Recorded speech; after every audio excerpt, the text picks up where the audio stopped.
Hello, hello, hello, hello. Welcome, everybody, to the PCDC. We're bringing you all the hot gossip, all the hot tea.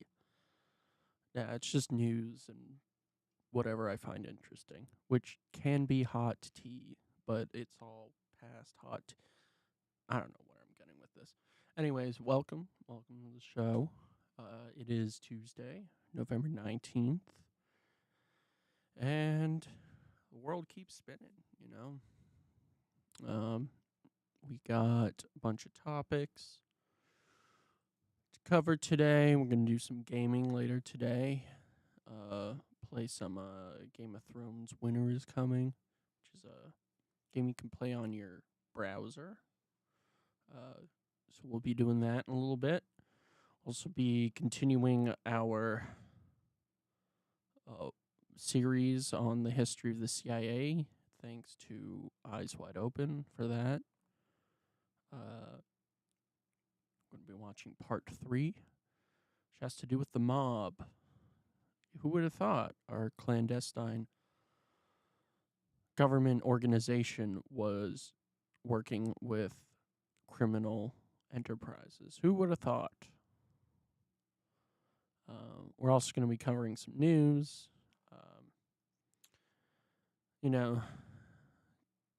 Despite our election, there is other stuff going on in the world.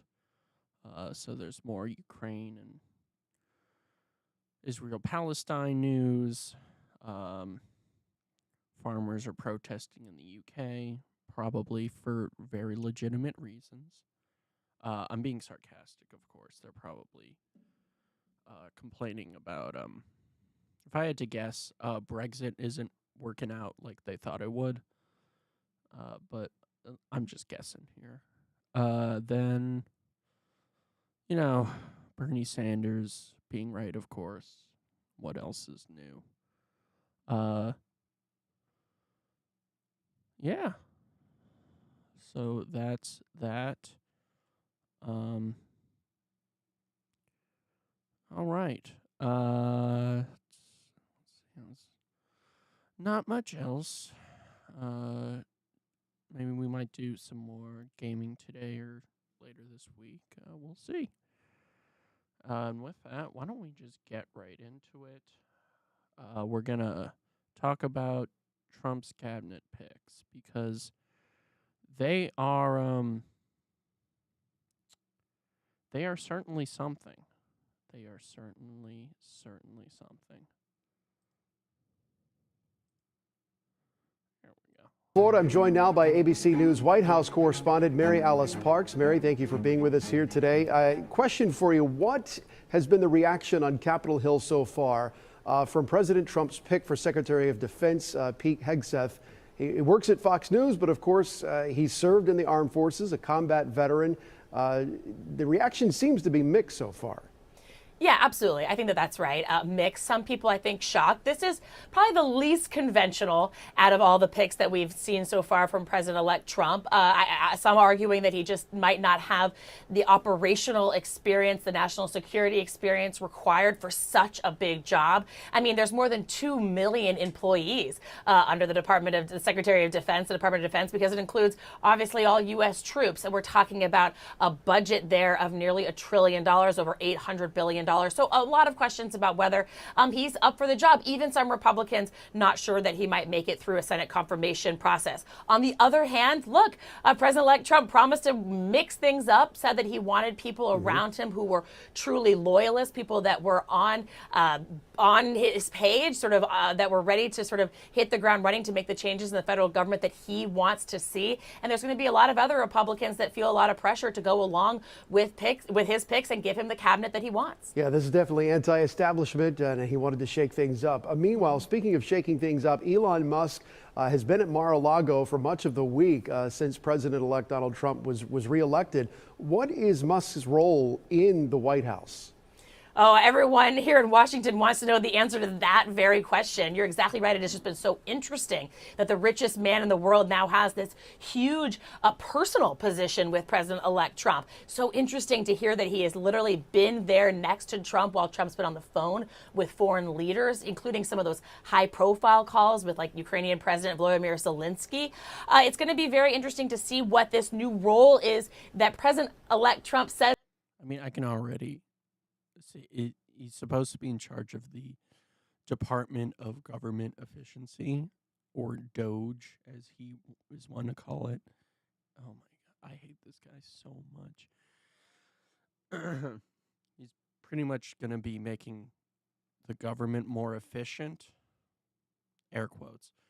When really my prediction is that he and Vivek Ramaswamy, who was a presidential running like a candidate in the primary, they're just going to try to siphon as much money as they possibly can. I believe that's just what this entire this is what Trump's second term is going to be all about. He's just going to try to strip the government of as much as he can, steal as much wealth as he possibly can from the government, and then just leave. He is, yeah, and I think that's solely what his position is going to be. That he will now have. He says that Musk and Vivek Ramaswamy are going to sort of chair this new effort to work on government efficiency. We're not exactly sure if that'll be a new department, a new agency, or more just like an advising role. Mm-hmm. But we know. Yeah, what does that mean? Right? Are they going to have government oversight?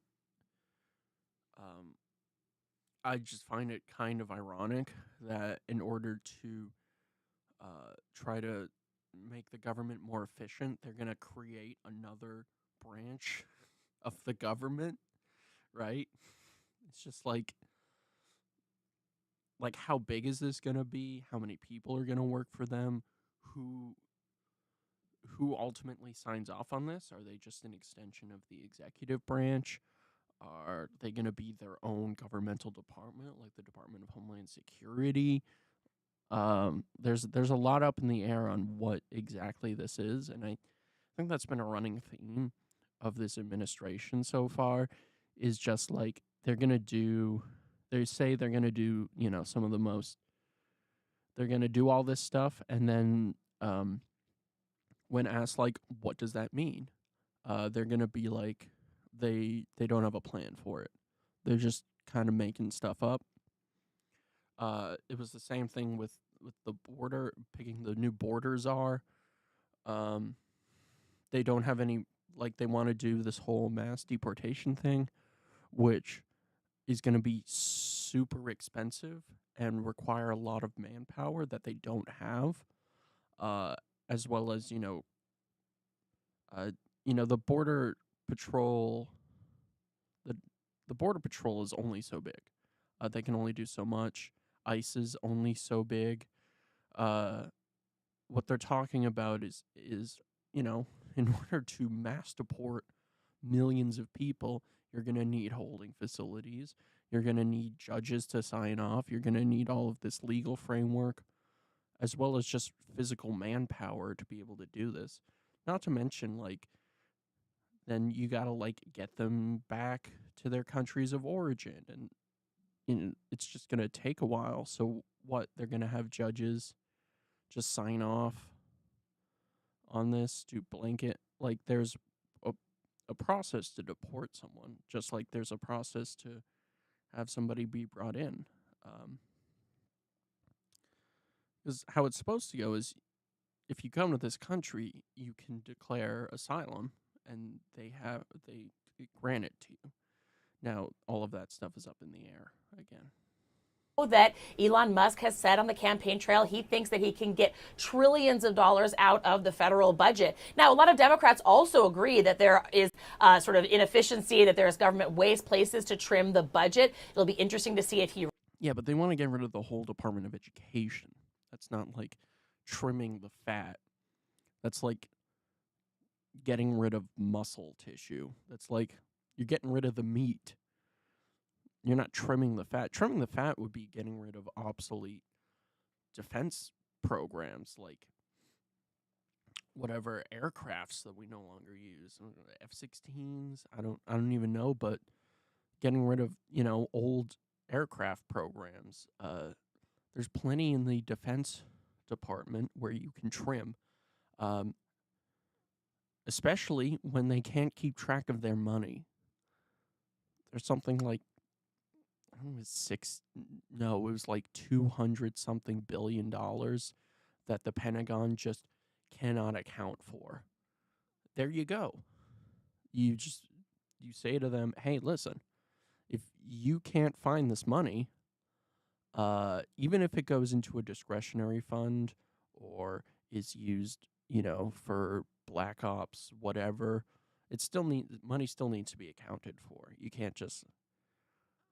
But I think they're afraid that it's just like, oh, all of this stuff just went to, warlords and fascists around the world to support anti-communist activity or whatever.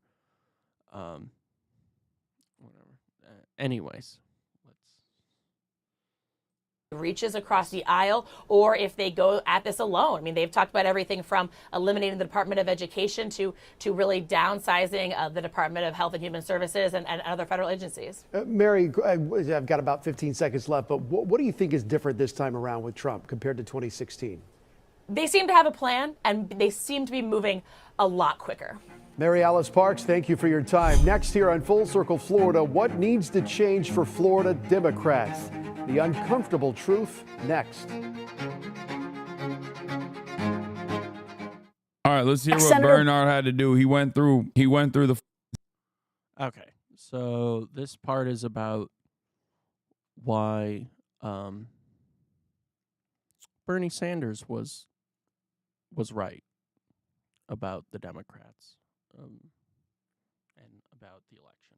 Sunday circuit. Bernie Sanders issued a scathing statement after the vice president's loss in what he called a disastrous campaign, saying, quote, "It should come as no great surprise that a Democratic Party which has abandoned working class people would find that the working class has abandoned them." Your criticism incredibly direct. You say you think the Democratic Party has, quote, abandoned the working class. How exactly do you think Democrats have abandoned the working class, Senator? Look, the working people of this country are extremely angry. They have a right to be angry. In the richest country in the history of the world, today the people on top are doing phenomenally well, while 60% of Americans are living paycheck to paycheck, and millions of families worry that their kids are actually going to have a lower standard of living than they do. You got the top 1% owning more wealth than the bottom 90%. We're the only major country on earth not to guarantee health care to. Quick, put some numbers on the board to talk about how things are actually great, like the GDP and the stock market performance, so that we own Bernie in the marketplace of Reddit. I promise, if we just keep talking about the vibe session. Sharp reaction as well. This is what Speaker Emerita Nancy Pelosi had to say. Take a look. I'll get your reaction on the other side. Bernie Sanders has not won. Let me, with all due respect, and I have a great deal of respect for him. Yeah, because you sabotaged his efforts to win twice. That's why he has not won.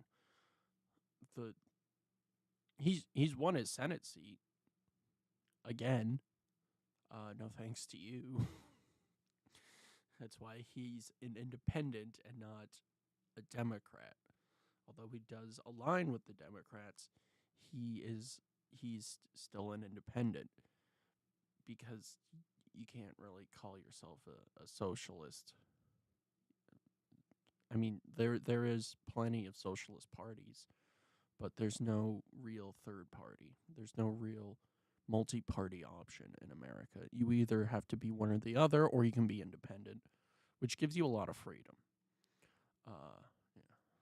For what he stands for. But I don't respect him saying that the Democratic Party has abandoned the working class families. Senator, how do you respond to Nancy Pelosi? Well, Nancy's a friend of mine, and we've worked together on many issues. But here is the reality. I have to say to Nancy, in the Senate in the last 2 years, we have not even brought forth legislation to raise the minimum wage to a living wage, despite the fact that some 20 million people in this country are working for less than $15 an hour. In America today, we have not brought, in the Senate, we have not brought to the floor the PRO Act to make it easier for workers to join unions. We're not talking about defined benefit pension plans so that our elderly can retire with security. We're not talking about lifting the cap on Social Security so that we can extend the solvency of Social Security and raise benefits. Bottom line, if you're an average working person out there, do you really think that the Democratic Party is going to the mats, taking on powerful special interests and fighting for you? I think the overwhelming answer is no, and that is what has got to change. Senator, let me zoom out and just. Dude, I'm seeing Lebanon libbing out pretty hard. I used to love you, Bernie, but I'm so disappointed you're validating hate. This is just wrong. Bernie, I love you, but not now. Work on recounts. Democrats lost because they refused to acknowledge Palestine. Okay, that's fair. You can't ignore the country's deep-seated racism and misogyny. Those comments are so out of touch. Agreed. Also, Bernie would have beat Trump in 2016. Okay, that's not bad. How when Harris spoke of her policies to make the economy better for us and to provide more opportunities for people who purchase homes, etc., we lost because people don't want to see a black woman become president. Like, you are not hearing anything. If that is your analysis of the circumstance, if that's your analysis, you're not hearing anything. Television Man told you $50,000 in tax cuts for small businesses is good, and that's like solid economic policy. So you're like, what do you mean? Everybody said that that was like the best possible thing to say, and I don't understand it. Like, it doesn't make sense. You misspelled white supremacy, but go off. No, Bernie, Democrats lost because the majority of Americans have lost the ability and the interest in telling truth apart from fiction. It's that simple. It's sad because like there's so much that is somewhat correct in this assessment, but that's just the table. You know, you can't demand to play a different board game when you're playing Monopoly. Okay, you can't be like, well, I think we should play as though we're playing Risk. No, man, you're playing Monopoly. Play by the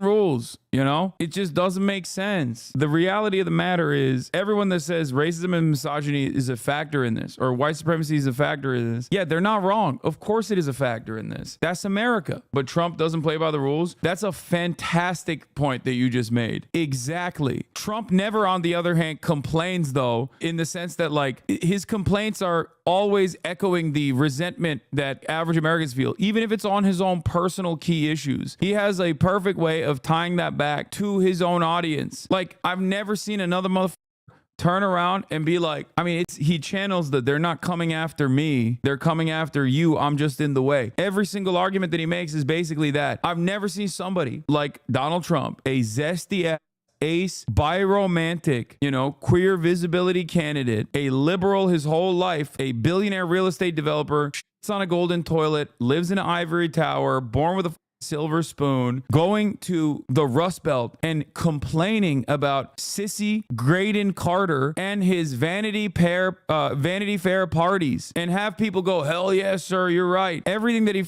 complains about, people think he's like on the liberal elite. I feel like if Kamala Harris ran and was like consistently talking about how racist and white supremacist America was, that would be objectively depressing for her own turnout. Yeah, we're talking a lot about the economics. You've talked about how the Democratic Party is out of touch when it comes to economic issues. Some Democrats are saying it's not just economic issues, it's cultural issues as well.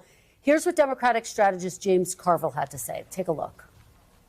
What killed the Democrats and what killed Biden was a sense of disorder.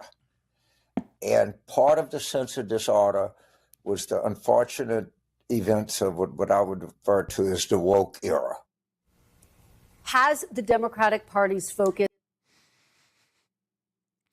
Like they've all completely missed the point. They're lost in the woke sauce.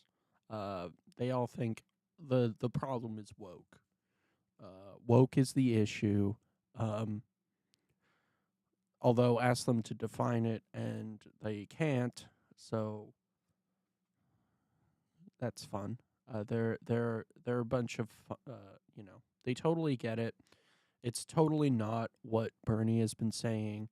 It's totally not that a good portion of the Democrats were were ostracized from being able to air their grievances, especially those who are Muslim, Arab, Palestinian, who were not allowed to speak at the DNC and thus felt ostracized and not included and were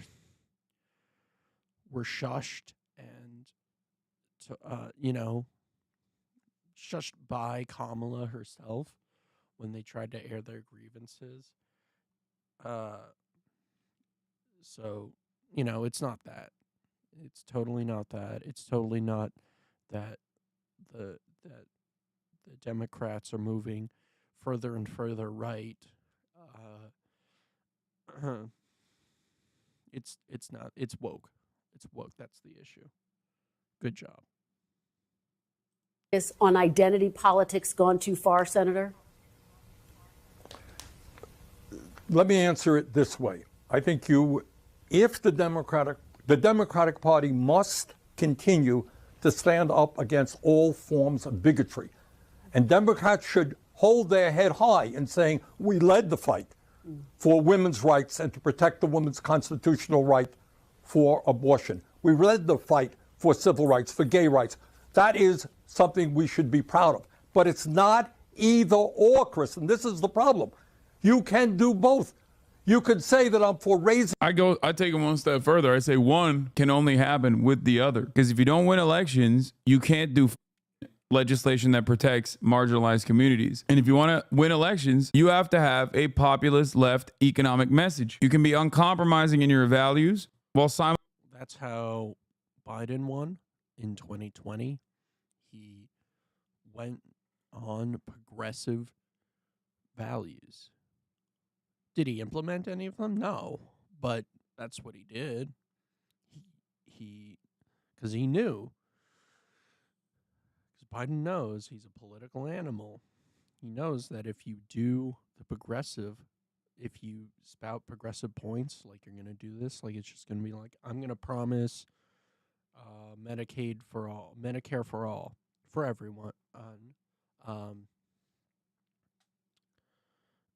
If you do all of these progressive, you're going to get a lot more people to vote for you. And it worked for him. And Kamala just took none of that advice and instead was like, hey, you know who I need? Who's going to get me the votes? Liz and Dick Cheney. They're the ones who are going to get me those votes. Those unknown Cheney heads who love war crimes. And simultaneously asking people, does this put food on your table or not? A question I keep repeating to people that come to me on a daily basis about trans rights is always this. Let's say you forcibly reversed the HRT and gender surgeries of every single trans person in America. Does that immediately or even in the future improve your material conditions?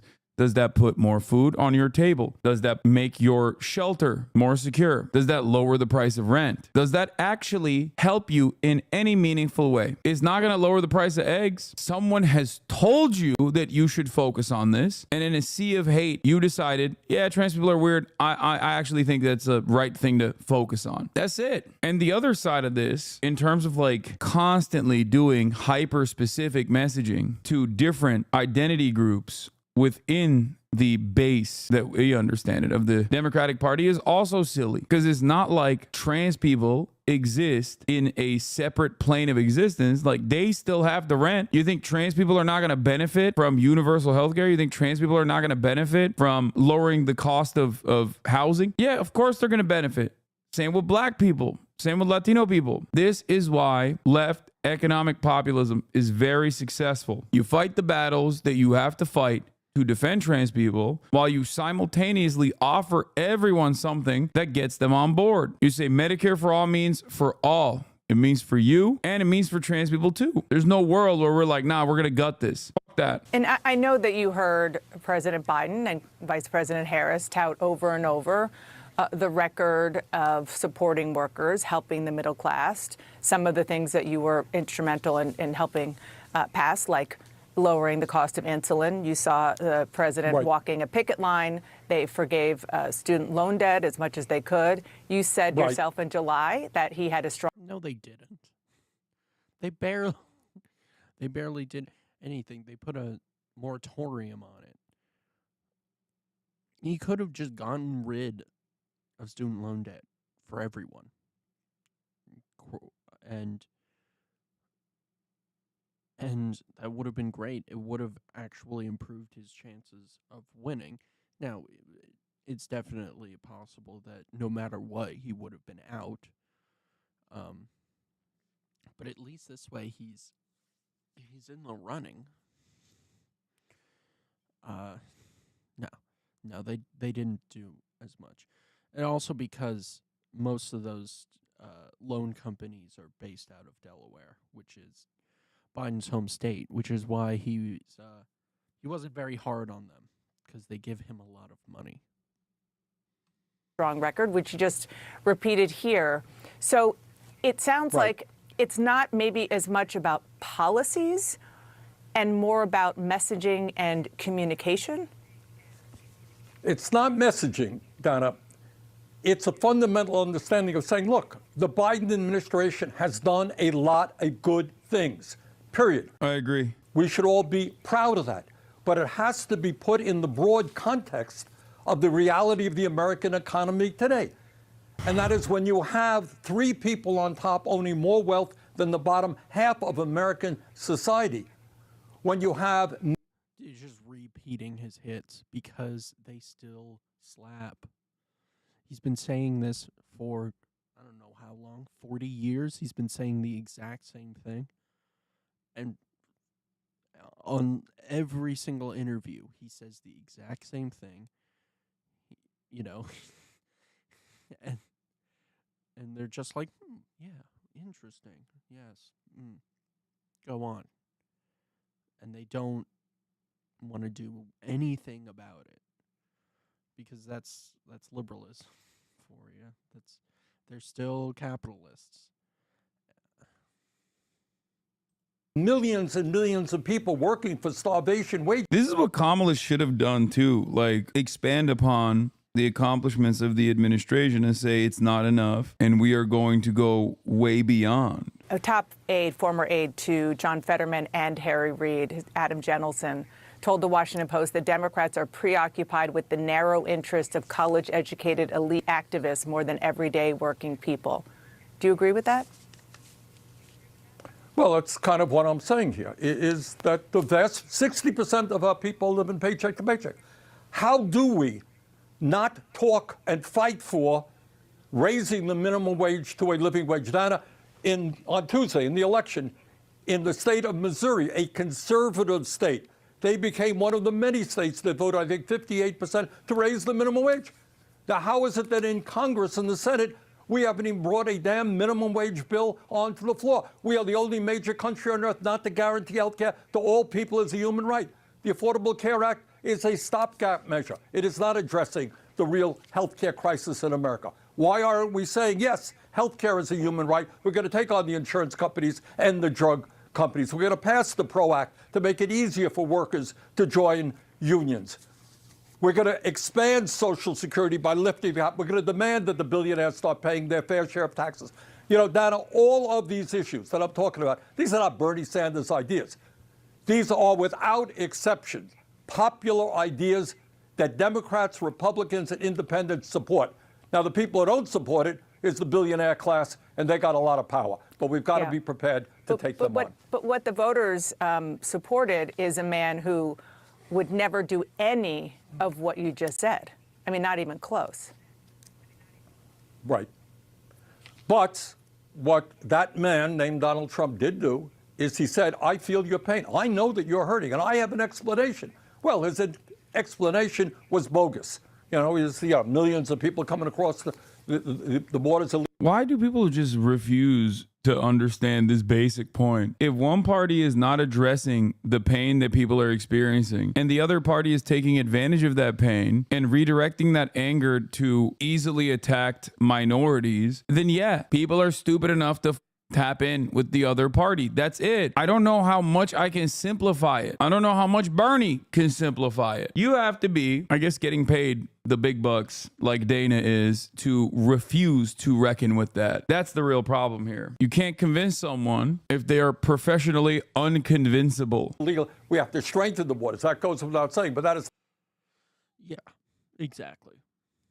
Like, the Democrats' messaging was nothing. They did not address any of the concerns, whereas Trump and the Republicans did, albeit fear-mongering, but they addressed. They're just like, hey, listen, we know you feel bad. We know groceries cost so much more than they used to. But you know what the problem is? It's not price gouging. It's not lack of access to health care. It's none of these. It's immigrants. They're the issue. And I mean, this is just like classic turns to fascism. This is what happened in Germany in the 1920s and 30s. You have an ineffective government who, at the time of a major economic crisis during the Great Depression, and it devastated Germany, where you had huge amounts of inflation daily. You didn't know what bread was going to cost tomorrow, so you better have a boatload of cash waiting by. And here comes the National Socialists being like, hey, we see your problem. We see that you guys are starving. But, the issue isn't, that we're being strangled by the Triple Entente and their need for reparations. We're not being, it's not the capitalists at bay who are making sure that you don't eat. No. The issue is the Jews, the Gypsies, or the Romani people. All of these scapegoats. They're like, these are the issues with your country, with why we're going bad. And that's how they ended up winning. And that's how we got fascism in Germany. So, history is repeating itself again. They're doing it all again. It's not the cause of the problem. The cause of the problem right now is to have a small number of people on top who have enormous economic and political power. How, for example? Yeah, and CNN, which they call themselves a news network, but you can't be objective in the news and run ads.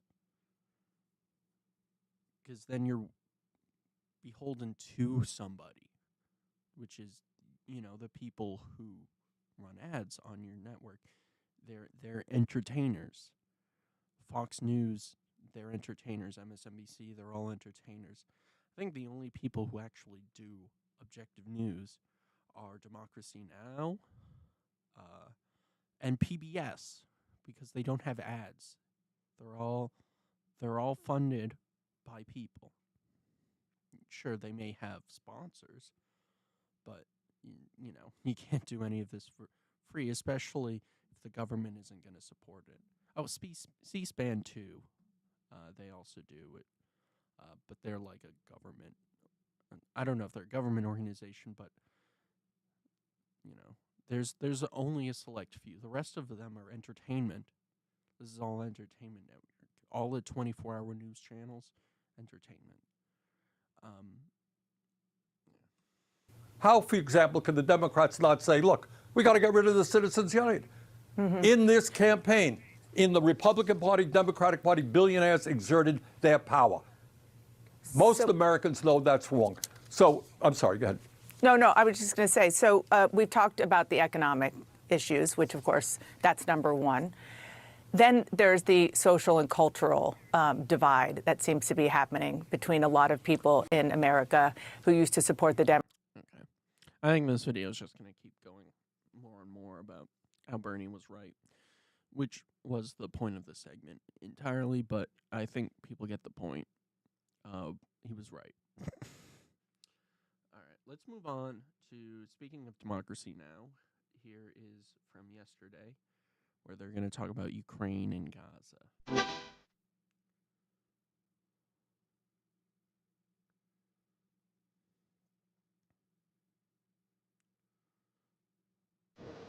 Welcome to Democracy Now!, democracynow.org, the War and Peace Report. I'm Amy Goodman. In a major change of U.S. policy, President Biden's given Ukraine the green light to begin striking inside Russia with U.S.-supplied long-range missiles.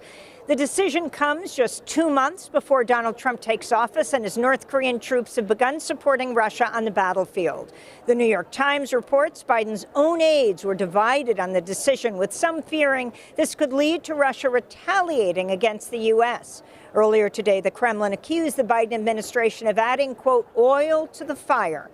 Ukrainian President Volodymyr Zelensky spoke Sunday. Today, there's lots of talk in the media about us receiving permission for respective actions. But strikes are not carried out with words. Such things are not announced. Missiles will speak for themselves. They certainly will. Glory to Ukraine. Over the weekend, Russia launched a massive missile and drone attack on Ukraine's power grid, resulting in major blackouts. The city of Sumy, a Russian missile, hit a residential building, killing 11 people, including 2 children. Pope Francis has called for an investigation to determine if Israel's war on Gaza constitutes genocide. This comes as the official death toll in Gaza nears. You got the Pope. The Pope is like, hey, maybe I should stop this. Like, it's clear. Like, we can see what you're doing. Like, you have the Pope saying this. What are we doing? Like, the UN has stated that they are committing war crimes. The Pope is now they're going to call the Pope anti-Semitic. Because he's saying certain individuals who we're not allowed to talk about, start with a Z, are doing ethnic cleansing in Gaza. And they're like, yeah, 44,000, but that's believed to be a vast undercount. On Sunday, an Israeli airstrike on a residential tower in Beit Lahia killed as many as 72 people. On Saturday, Israel struck a school in Gaza City's Shati refugee camp, housing displaced people. At least 10 Palestinians were killed. Another 10 were killed in a strike on the Berej refugee camp. This is Eid Abu Rikab, who lost cousins in the attack. It's one of the biggest crimes, something that doesn't happen anywhere else in the world. Why target peaceful people sitting in their home? What could they possibly have to justify hitting them in their own house? If you want to target military personnel, go and search for them. The one who dies is always the civilian. We were forced to flee from the north and went to Al-Mawasi, which they said was a safe place. Then you come and strike there. Israel is continuing to bombard Lebanon despite talk of a possible ceasefire. Al Jazeera reports 8 more paramedics have been killed in Lebanon. On Friday, Lebanon's caretaker prime minister urged Iran to persuade Hezbollah to agree to a ceasefire deal with Israel. Meanwhile, Israel's assassinated Hezbollah's media chief, Mohammed Afif. He was killed in an airstrike in central Beirut. Afif was one of the last remaining public faces of Hezbollah. In Israel, 3 protesters have been detained after flares were fired near the home of Prime Minister Benjamin Netanyahu. The incident occurred as protests continue calling for a ceasefire deal to free the remaining hostages in Gaza. On Capitol Hill, House Republicans are attempting to even the Israeli people are like, enough, enough, enough. All right? They've been saying this for months at this point.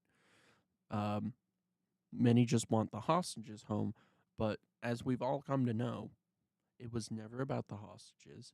They just needed an excuse to go into Gaza, to go into Lebanon, um, so that they can create a greater Israel. Um, they will never, they're not going to stop. Um, and it's looking more and more like you might need direct UN intervention. But the U.S. isn't going to allow that. And, with Trump coming to office, he says he's a peaceful dove, but I doubt that he will try to forge a peace deal. He will let Netanyahu do whatever he wants, and that is what Netanyahu was betting on. He wanted Trump to win because he knows that he's got his back. I mean, his son-in-law was very good friends with Netanyahu. He used to stay at his house, right? They're very close. They talk on the phone all the time.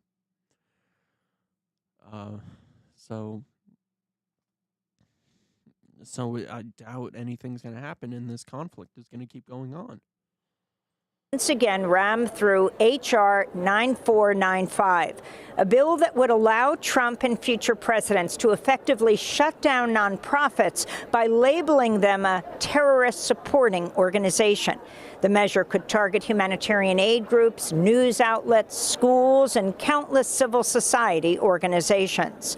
Congress failed to fast-track the bill last week, falling short of a required two-thirds of majority, despite dozens of Democrats voting in favor along with Republicans. But the next vote, which could happen this week, would likely only require a simple majority. A coalition of groups said in a statement, quote, "This bill was designed to criminalize organizations and activists who oppose the U.S.'s unconditional support of Israel's genocide of Palestinians and the slaughter of Lebanese civilians," unquote. Signatories to the statement include CARE, that's the Council on American Islamic Relations, and American Muslims for Palestine. Oxfam criticized the bill, saying Trump could use it to silence and censor critics, curb free speech, and target political opponents. Donald Trump has picked fracking executive Chris Wright to be energy secretary. Wright is CEO of Liberty Energy and serves on the board of Oklo, a nuclear power startup. Wright's a vocal supporter of oil and gas development, who has denied climate change is a crisis. There is no climate crisis, and we're not in the midst of an energy transition either. Humans and all complex life on Earth is simply impossible without carbon dioxide. Hence, the term carbon pollution is outrageous.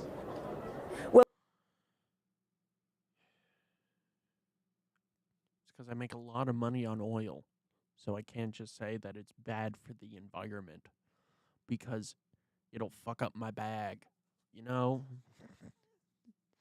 That's why he's saying this.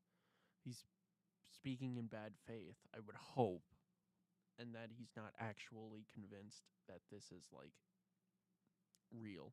He's just like, yeah, I know we can do this. I know we did this. But it's going to fuck up my bag, I can't, as the CEO of an energy company, they just do oil. I can't just say that what I'm doing is actually part of the problem. Of course not. We'll have more on Chris Wright's nomination later in the broadcast. We'll speak with the president of the NRDC. More details have emerged about a sexual assault allegation against Pete Hegseth, the Fox News weekend host picked by Donald Trump to become defense secretary. Hegseth has been accused of... Oh, wow, another sexual assault case coming out. I thought she was going to talk about Matt Gaetz, who's his pick for attorney general. Who for a long time, allegedly, has had, relations with underage women. This was sort of a well-known secret. His friend, maybe even his campaign advisor, went to prison for this already, so it was just like a matter of time for this to come up. Of assaulting a woman in a hotel room in 2017 after he addressed the California Federation of Republican Women. Hegseth's lawyer has claimed the encounter was consensual, but the Washington Post reports Hegseth paid the woman an undisclosed amount after she signed a non-disclosure agreement. In other transition news, Trump has picked Federal Communications Commissioner Brendan Carr to chair the agency. Carr wrote the Project 2025 chapter on the FCC for the Heritage Foundation. He's a critic of big tech who is a... And Trump keeps saying that he has no idea what Project 2025 is, and yet he is deliberately choosing people who had direct involvement with Project 2025. Again, this Project 2025 isn't anything new. It's the same thing that they do year after year, every time. There was one in 2024. There's one when Trump was first elected. It's just their playbook. It's just what they want. Expected to roll back many Biden-era policies, including net neutrality protections. Carr served on the FCC since 2017.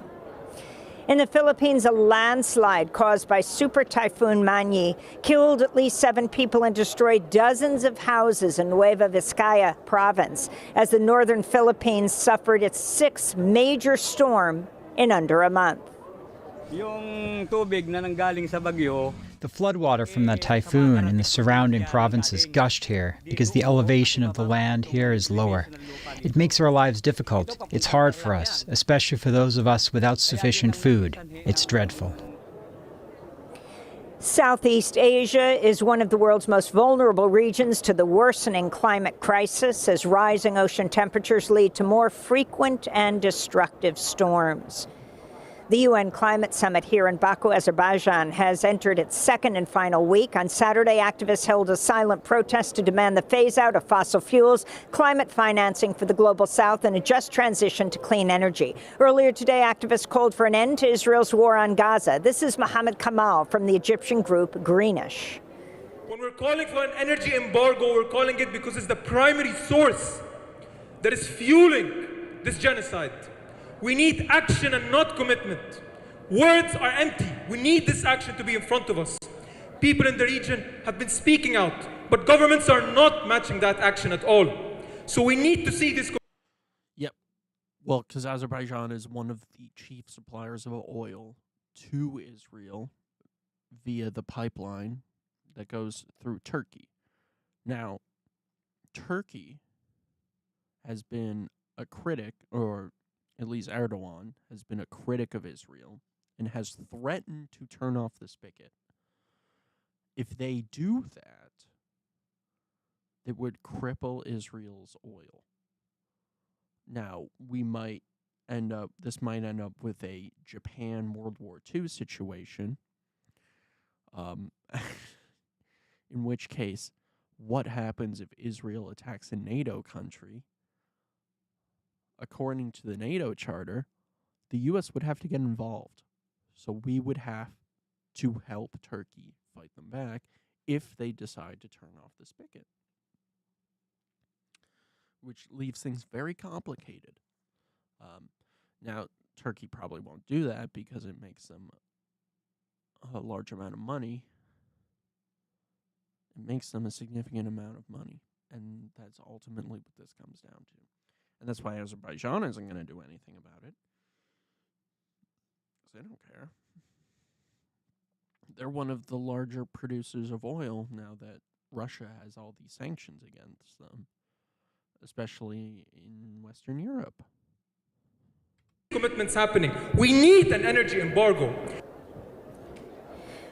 President Biden and other world leaders are gathering in Brazil for the G20 summit. Ahead of the meeting, Biden became the first sitting U.S. president to visit the Amazon rainforest. On Saturday, indigenous protesters in Rio de Janeiro took giant cutouts of Biden and other world leaders and sank them in the water to demand more action on the climate crisis. This is Kleber Carapuna of the Articulation of Indigenous Peoples of Brazil.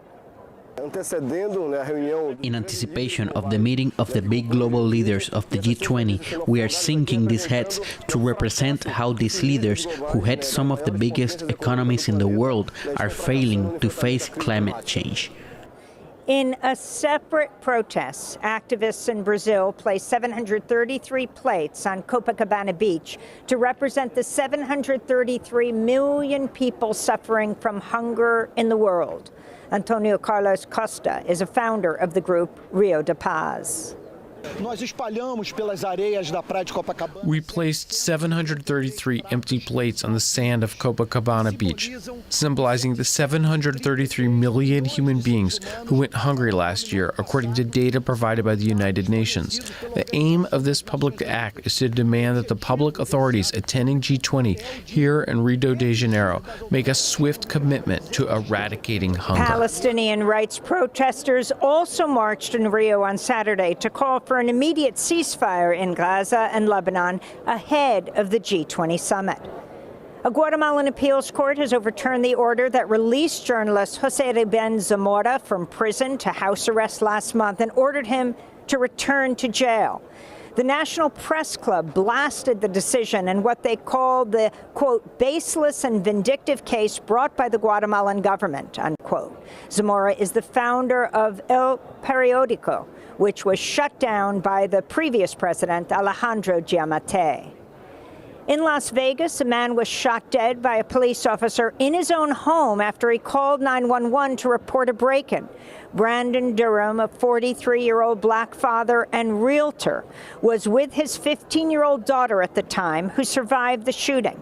Durham's partner spoke out against the Las Vegas Metropolitan Police following the deadly shooting, saying, quote, "What are you looking at? Not the colors of the clothes, you're looking at the color of the skin, and that's why he's dead," unquote. The U.S. Justice Department has launched a civil rights investigation into the killing of Sonia Massey in her kitchen by a sheriff's deputy in July. Massey, a 36-year-old black woman, had called 911 for help after suspecting a possible intruder was outside her home. The Sangamon County deputy, Sean Grayson, who's white, has been charged with first-degree murder. And the family of Malcolm X has filed a $100 million federal lawsuit against the New York Police Department, CIA, and FBI, claiming the agencies engaged in a, quote, fraudulent concealment and cover-up, unquote, of Malcolm X's assassination in 1965. Civil rights attorney Ben Crump is representing the family. The government fingerprints are all over the assassination of Malcolm X. And those are some of the headlines. This is Democracy Now!, democracynow.org, the War and Peace Report. I'm Amy Goodman. We're broadcasting live from the United Nations Climate Summit in Baku, Azerbaijan, which has entered its second and final week.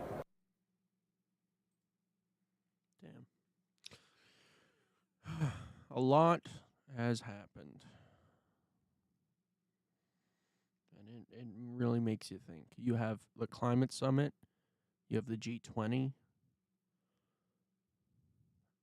going on at the same time. Both. You have climate activists, indigenous activists, you have Palestinian activists at both events. You have all of these organizations that might be suppressed by the U.S. government pretty soon, just because they oppose the genocide of the people of Gaza. And by extension, the the Palestinian people at large.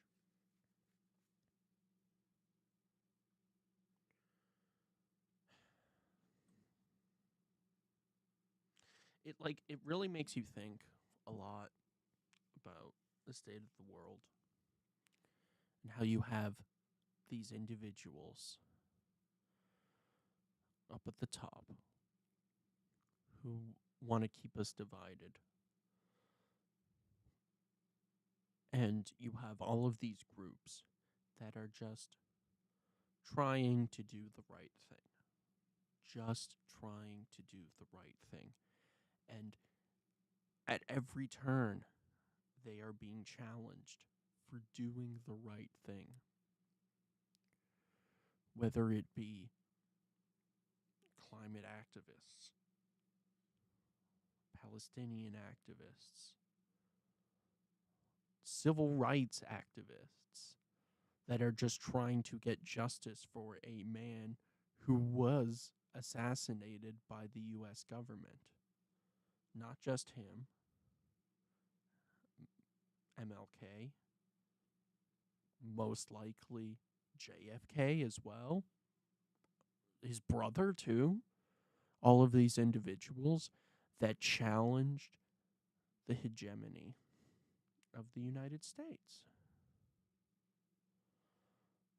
And they're allowed, our government is allowed to be bullies to the entire world to dictate policy.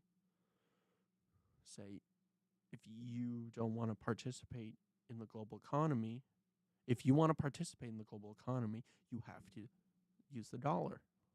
And so they keep a stranglehold on this. And so anybody who doesn't want to, they're ostracized. Now, China is trying to change that. They're being like, listen, we don't want the entire world based off of the US dollar. We need other currencies to develop the third world, because otherwise you're just going to keep exploiting them. And the US sees this as China encroaching on their turf.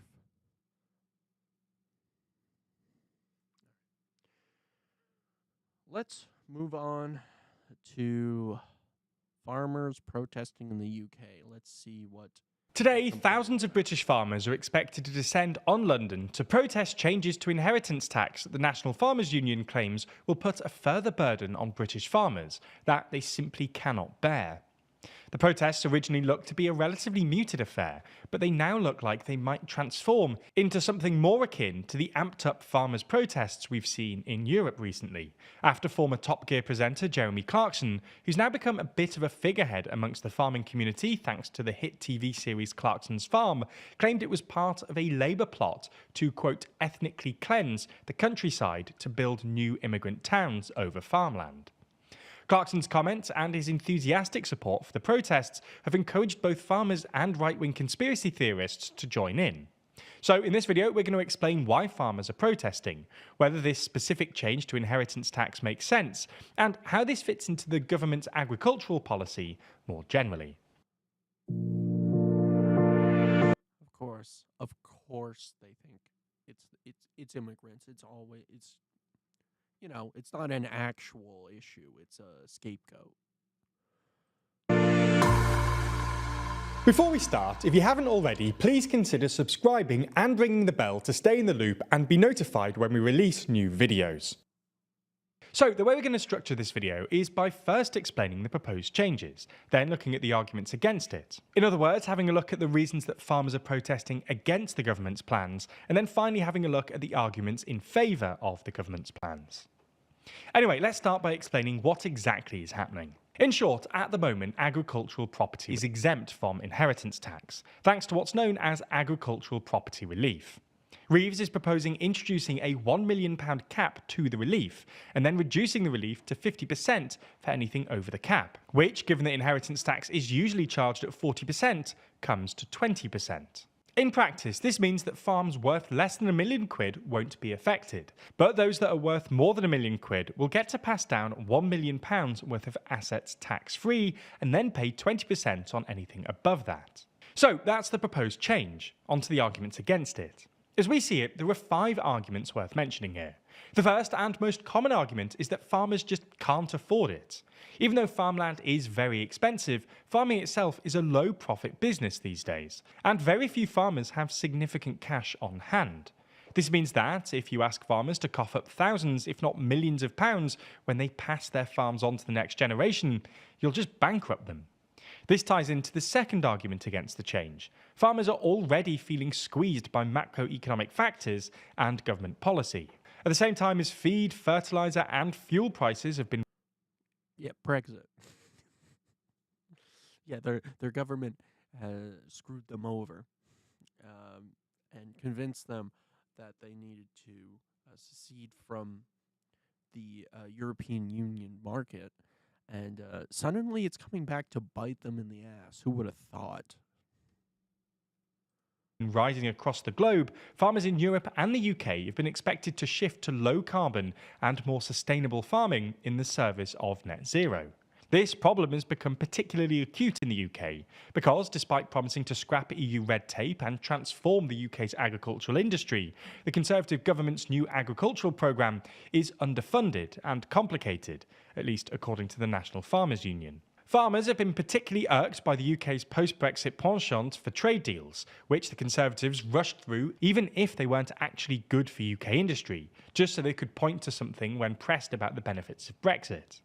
The former Environment Secretary, George Eustice, actually came out in late 2022 and explicitly admitted the post-Brexit trade deals with Australia and New Zealand were, in his words, not actually a very good deal, citing the fact that Australia or New Zealand have full access to the UK market to sell beef and sheep, while Australia still bans the import of British beef.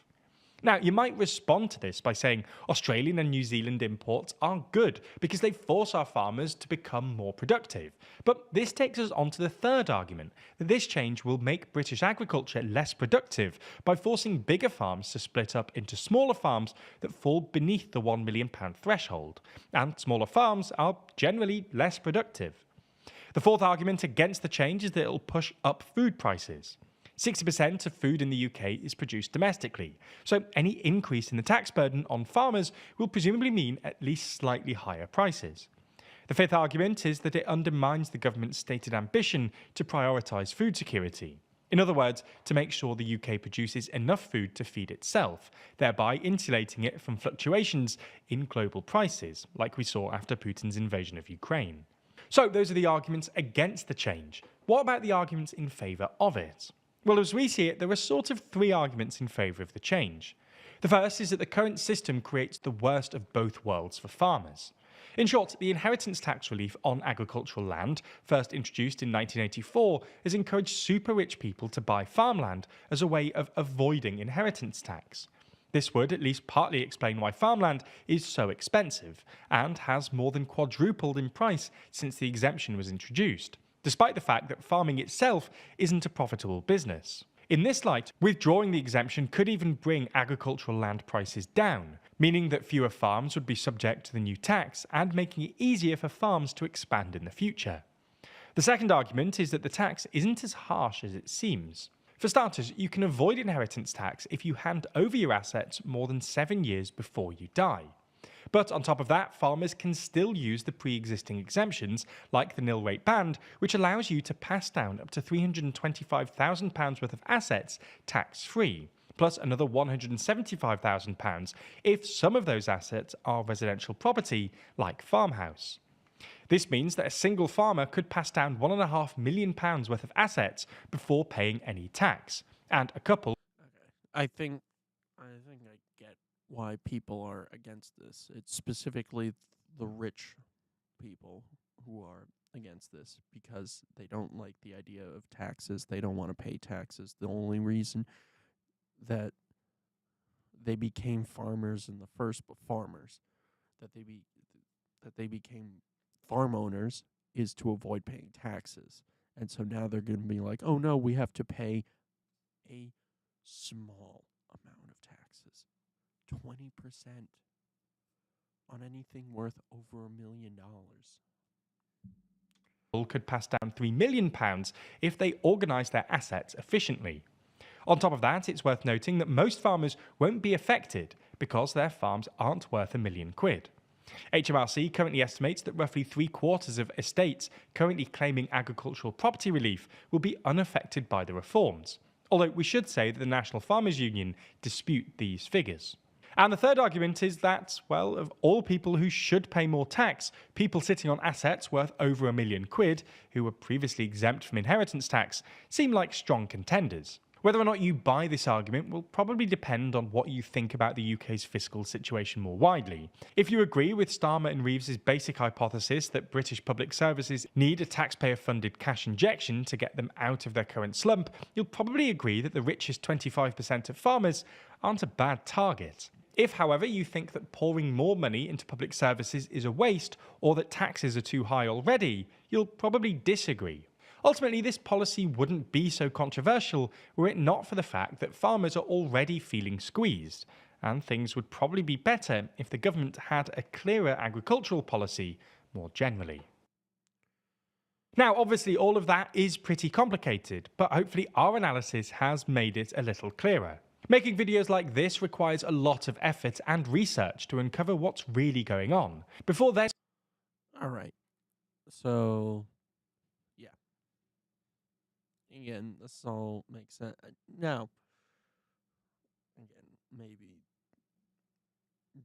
these services do need money, and you do get those through taxes, and the best way to get more taxes is to tax the people with money, aka the top 10, 1%, 0.01%. Millionaires and billionaires who have tons of money, more money than they know what to do with. That government could be going to supporting the NHS, to be supporting public transport, other public services, health services, education, all of these services that are desperately and required for society. Now, going after farmers, I don't know. There's an argument for either way. If, a majority of farmers aren't going to be affected by this tax. So it doesn't seem that bad.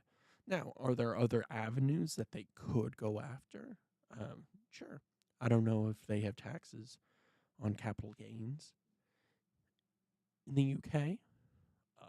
They have a whole financial sector, which could definitely be the target of taxes. Yeah, but again, I don't see this as a bad thing. All right, we are going to move on to our next segment, which is our continuation of watching Eyes Wide Open's history of the CIA. This is part 3. This will be about the mafia as it aligns with the CIA. In the 1940s, while the world was embroiled in the Second World War, American intelligence officers worked in the shadows to establish an insanely profitable global alliance between organized crime, brutal warlords, and Western intelligence agencies. The goal of this network was to counter global communism through the smuggling, distribution, and sale of opiates and cocaine across the globe. As the Allies fought the Nazis in Europe and the Imperial Japanese in the East, the Office of Strategic Services, the wartime predecessor to the CIA, laid the groundwork for a disastrous illegal empire built on narcotic smuggling, extortion, and human suffering that would continue throughout the Cold War and into our present day. Today, we will begin to untangle this complex web that is deeply rooted in the history of the United States and the world. Welcome back to Eyes Wide Open, where we will be continuing to chronicle the history of the CIA. If you are new to this channel, this marks part 3 of our series. But don't worry though, I make these videos so that they stand alone and should be completely comprehensible to a first-time viewer. If this is the first part you found, I recommend you watch it first. If you like my style and the way I present information, the previous parts will always be there, and will hopefully be equally as enjoyable. Our first two parts of this series outlined the formation of the Office of Strategic Services and the work these agents undertook to preserve fascist elements in Europe after the war. These forces would form an underground anti-communist army in Western Europe under the CIA and NATO, called Operation Gladio, during the Cold War. As always, I cite all my sources in the description of every video. Whenever you see a number pop up at the top of the screen like this, you can find a matching citation in the description as to where I got that info. This will be especially important today, and in the future, as we are entering some very gray territory. This history is very rarely discussed, even in authoritative histories of the CIA. But for everything I say, there will always be a source in the description. I encourage you to check it out. Skepticism is totally understandable. With all that being said, let's begin part 3 of the history of the CIA. Often when talking about modern American history, discussion gravitates towards oil as a key driver of US policymaking. Although this is largely true for many recent US interventions, the history of the CIA is undeniably linked to two even more sinister commodities: cocaine and heroin. We will leave cocaine aside for now, as this will only become relevant later on in our story when the CIA becomes heavily involved in Latin America during the Cold War. In the beginning of American intelligence history, the CIA and its wartime predecessor, the OSS, promoted and protected global opium production and smuggling to finance anti-communist allies and illegal activities around the globe. So let's get into a bit of the history of opium. This is going to be a very short history. I think it's important background though. Opium has been a global commodity since the colonial era, when British, Dutch, and French empires controlled opium flows from the Middle East and Southeast Asia to the West. This narcotic became widely popular, firstly as a recreational drug used by European and American elites in opium dens, and eventually by colonial residents in opium-rich regions. In the 1800s, the British fought two successful wars with China to maintain the export and sale of opium, following attempts by the emperor to ban the highly addictive substance in China. This just shows how important opium was as a commodity to the British and to all the colonial empires. By 1900, China's population of 300 million people was made up of 13.5 million opium addicts, who consumed some 38,000 tons of opium yearly, making China the largest producer and consumer of opium at the time. As much as the Brits got rich off of opium, Americans also participated in the highly lucrative trade. Illustrious American families gained their fortunes in Shanghai and Hong Kong, shipping large amounts of the narcotic to the United States. For example, Franklin Delano Roosevelt's maternal grandfather, Warren Delano, established their family's fortunes by shipping heroin to the United States. This highly lucrative trade gave rise to a global epidemic of opium addicts, and later, heroin addicts across the globe. Opium was not just a narcotic, it was a global commodity that was essential to building the wealth necessary to create the colonial empires of Europe. Colonial governments were granted monopolies on opium production, and the incredibly lucrative returns from such exploits allowed the colonial regimes. And that's why people were very critical of our withdrawal from Afghanistan. Because part of the reason we were there was because to control the opiate production, because Afghanistan was one of the largest producers of poppy, which is used to create opium derivatives. Now, since we withdrew, the Taliban moved in, their production has gone way, way down because the Taliban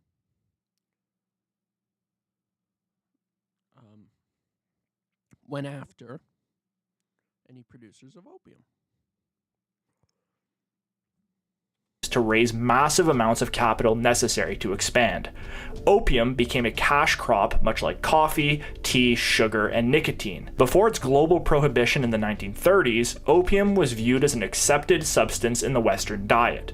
To put this into perspective, in 1900, China's opium crop was comparable in bulk to Japan's tea production, an incredible commodity at the time. By the end of the 19th century, opium was replaced by the pharmaceutical morphine and the narcotic heroin, two chemical derivatives of the opium plant. The Bayer Company, one of the 6 firms that would make up IG Farben, the German chemical firm that we talked about in episode 1, first synthesized heroin in 1898. Subsequently, in the early 20th century, heroin was used to treat a variety of ailments and could be legally purchased from pharmacies across the United States and Europe. It was believed that the drug was not addictive and acted as a miraculous cure to all pain. Although, as we know today, and they soon discovered at the time, heroin is highly addictive. In the 1920s, the United States and the rest of the world began the century-long policy of prohibition that would eventually evolve into the war on drugs in the 1960s.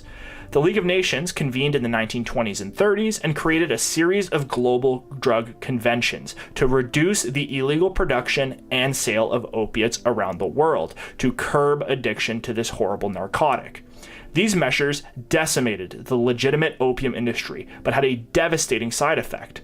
Prohibition drove all opium and heroin production underground towards organized crime and illegal organizations. Up to today, global heroin consumption and trade has not ceased. It has simply shifted towards the world of organized crime. And of course, this is where American intelligence, the OSS, and the CIA became involved.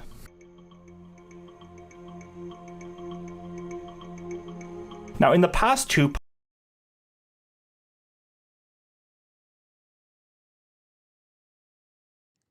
So instead of doing the right thing, being like, listen, these drugs are addictive.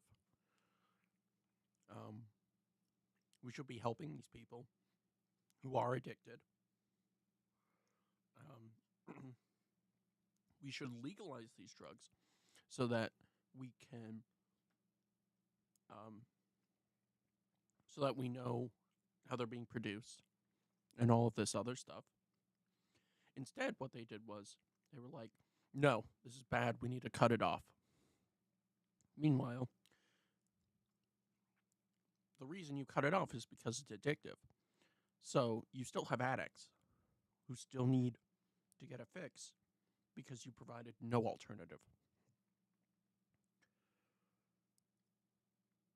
So it falls into the hands of crime elements. When there is no white or gray market, a black market will appear.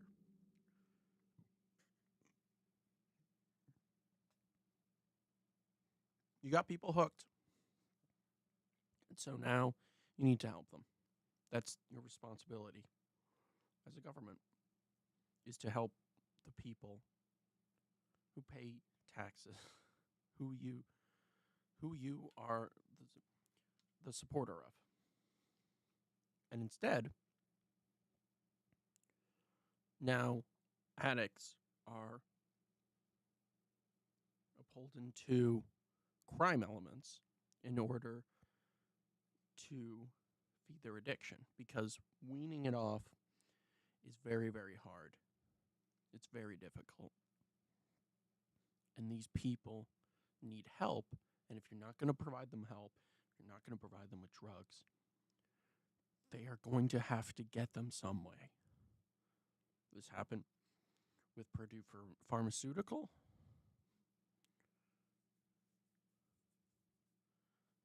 When they created, oxycodone. And then, when it was found to be highly addictive, they were like, oh, we got to take it off the market. It's a controlled substance now. It's a highly addictive drug. You created addicts. So now, you're going to take it away? They have to get their drug somehow. And so you know what they're going to get? They're going to have to buy it off the black market. And because because crime elements are not obliged to provide you with the product, they're going to cut it with whatever they can to make it cheaper so they can make a better profit. You know what's cheap? Fentanyl. So, you go from an Oxycontin addict to a heroin addict. And then as you're trying to get your drugs, you have no idea because there's no testing. You can't get your drugs tested. You can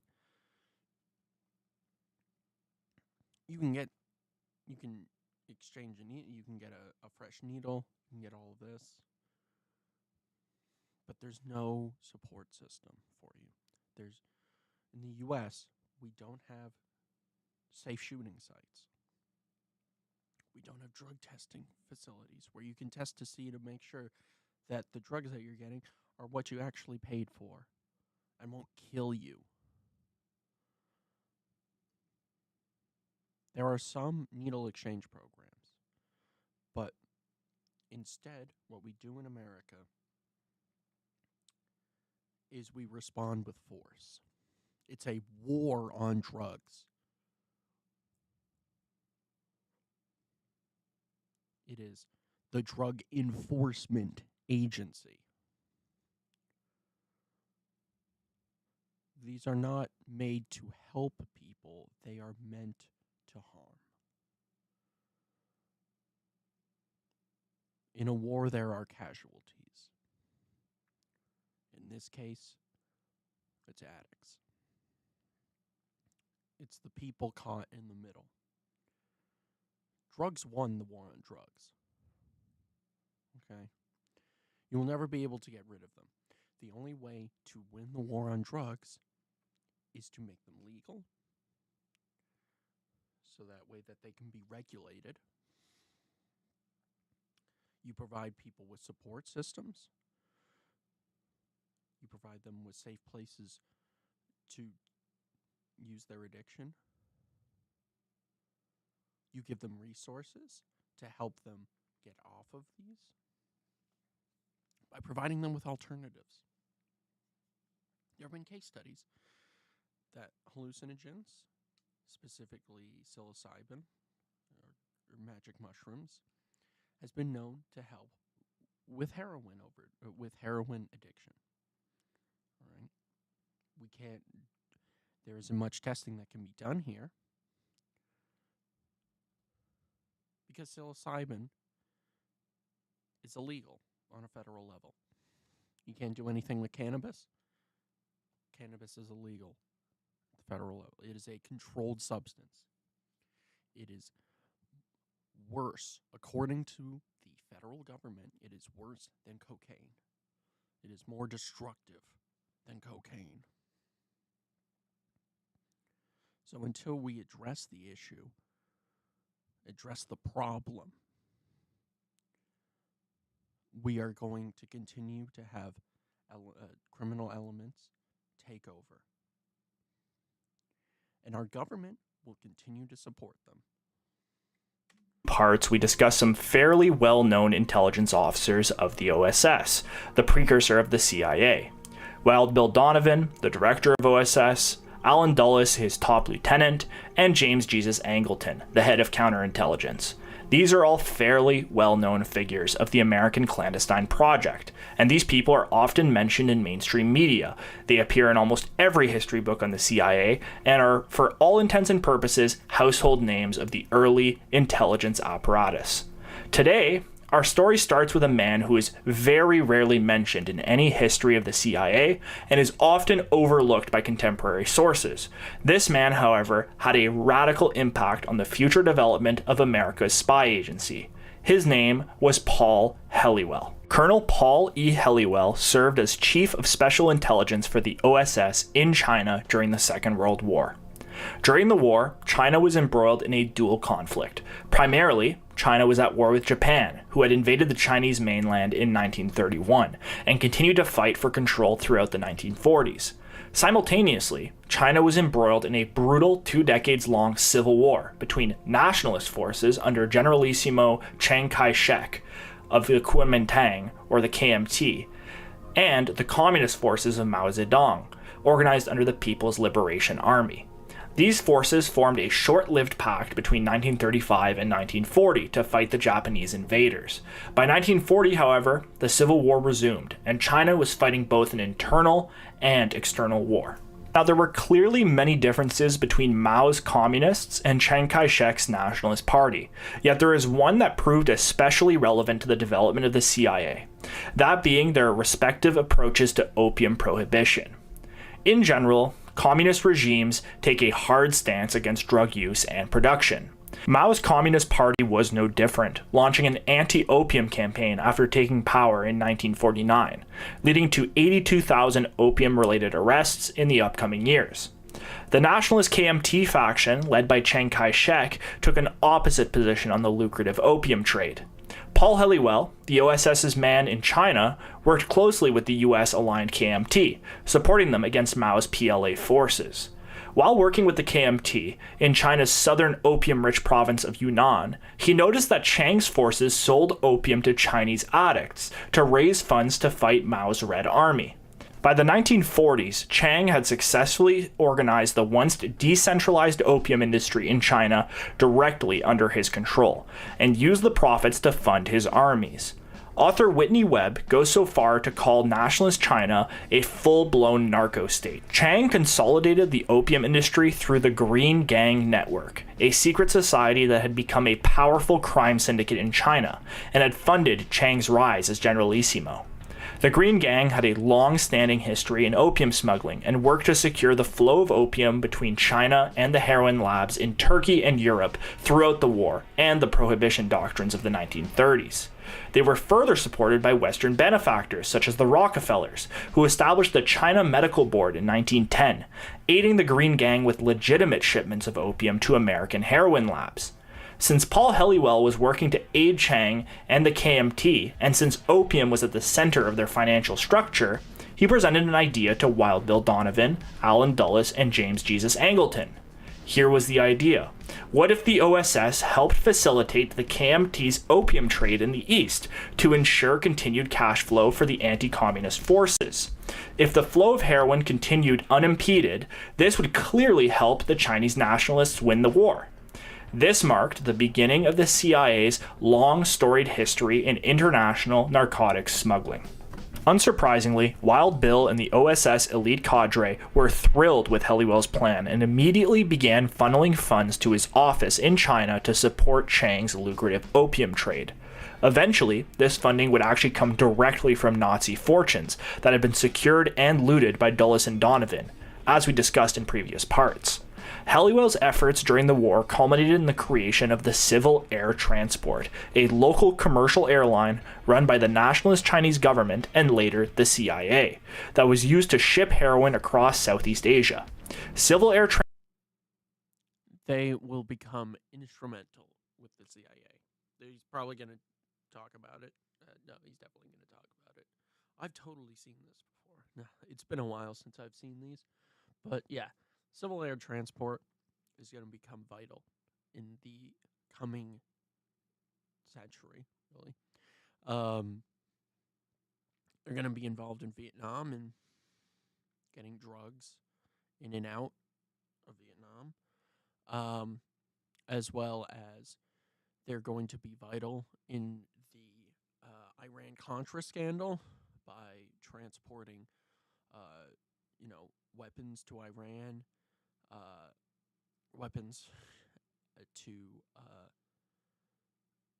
the Contras, Nicaragua, who and then will exchange drugs, and then those drugs will be brought into America. Transport was created with the help of Claire Chennault, a former U.S. Army Air Force captain who had formed a private mercenary air force for Chiang Kai-shek using covert American war funds. Chennault had lobbied FDR to provide funds to create a private air force for the Generalissimo. Eventually, this air force became a reality, known as the Flying Tigers. Chennault, a fairly incompetent pilot, trained U.S. Army flunkies to fly surplus American warplanes against the advancing Japanese forces.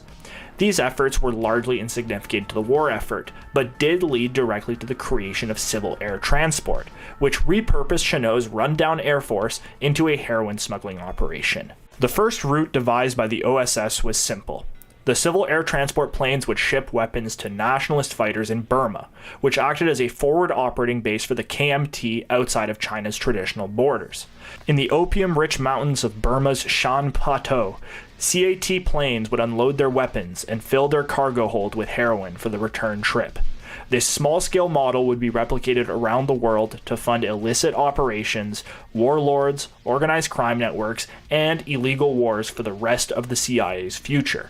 CAT would eventually be reformed into Air America, the CIA's fully fledged airline that would ship narcotics and weapons throughout Indochina during the Vietnam War.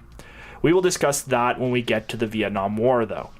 This small opium trade route created between Burma and China would lead to an explosion in opium production in the Burmese highlands, transforming the relatively minor poppy fields of Shan into the biggest opium production region on the planet. This pattern would be replicated across the globe in Afghanistan and Turkey for opium and Latin America for cocaine. Opium as a commodity had gained new unique qualities following its global prohibition in the 1930s, which made it an attractive currency for the emerging US intelligence apparatus. As previously mentioned, the whole global heroin trade did not cease with the new bans on opium. Instead, the industry was overtaken by organized crime elements and warlords, who worked outside of the traditional governmental channels. Therefore, all profits from the new illegal narcotics industry were untaxed and unaccountable, which led to soaring profit margins and a new scarcity for the product. To the OSS and the emerging CIA, this was a very attractive proposition. At this point, in the mid-1940s, funding for a new peacetime intelligence agency after war's end was uncertain. In 1945, the Truman administration was very resistant to creating the CIA, stating worries that it would become, in Truman's own words, a quote, American Gestapo. The new narcotics-fueled funding strategy, devised by Helliwell, would be a perfect vehicle to continue the activities of the OSS without the formal assent of the US government, and Wild Bill and Dulles loved this idea. But, as we know now, and as we will cover in detail in the next episode, the CIA was created in 1947 and continued to receive a larger budget year over year for most of its history. So, with the help of endless US tax dollars, Wild Bill, Allen Dulles, and all the future CIA agents decided that Helliwell's master plan was not necessary anymore, and they never worked to facilitate drug smuggling ever again. Wait, did I say never again? No, I meant to say that they kept going with the drug smuggling regardless, because although the CIA's infamous black budget is opaque to average citizens, it is not completely impervious to oversight from the larger state apparatus. The Treasury Department, Select House Committees, and the White House do have mechanisms to gain access to the CIA's books, and can theoretically ask for accounting sheets at any time.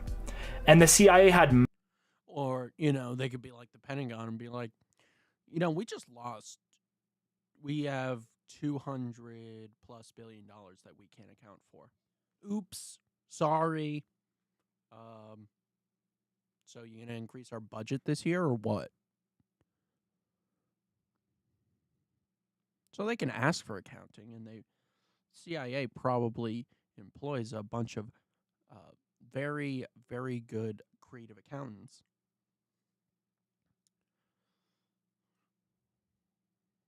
So, yeah.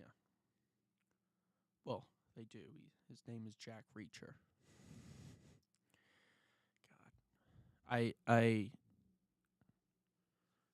did like the TV show. I understood that it was the Jack Reacher show with John Krasinski. I thought it was good. I mean, I enjoyed the first season, and then, you start to realize that, like, oh, these guys aren't they're heroes, right? They see themselves as heroes, but they're part of this intelligence agency which has done a lot of bad shit for a very, very long time. And so they're not the good guys that they set themselves out to be. I mean, their job is to protect American hegemony and the imperial project. So you don't get that way by being a good person. You don't create a method of funding yourself through illegal narcotics trafficking by being a good person.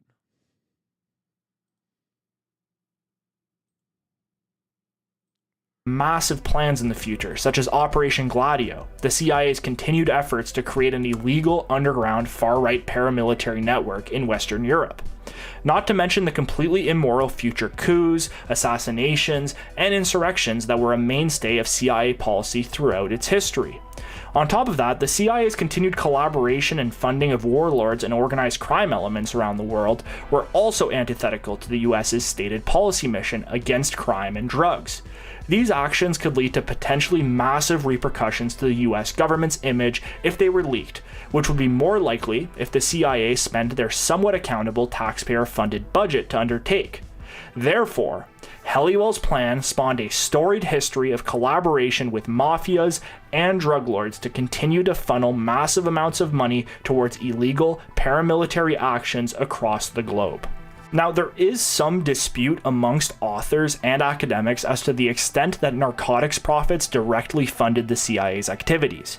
Alfred McCloy, in his book The Politics of Heroin, theorizes that the CIA never used drug money to fund their direct operations, acting instead as facilitators to ensure that their anti-communist allies were unimpeded in their drug smuggling activities.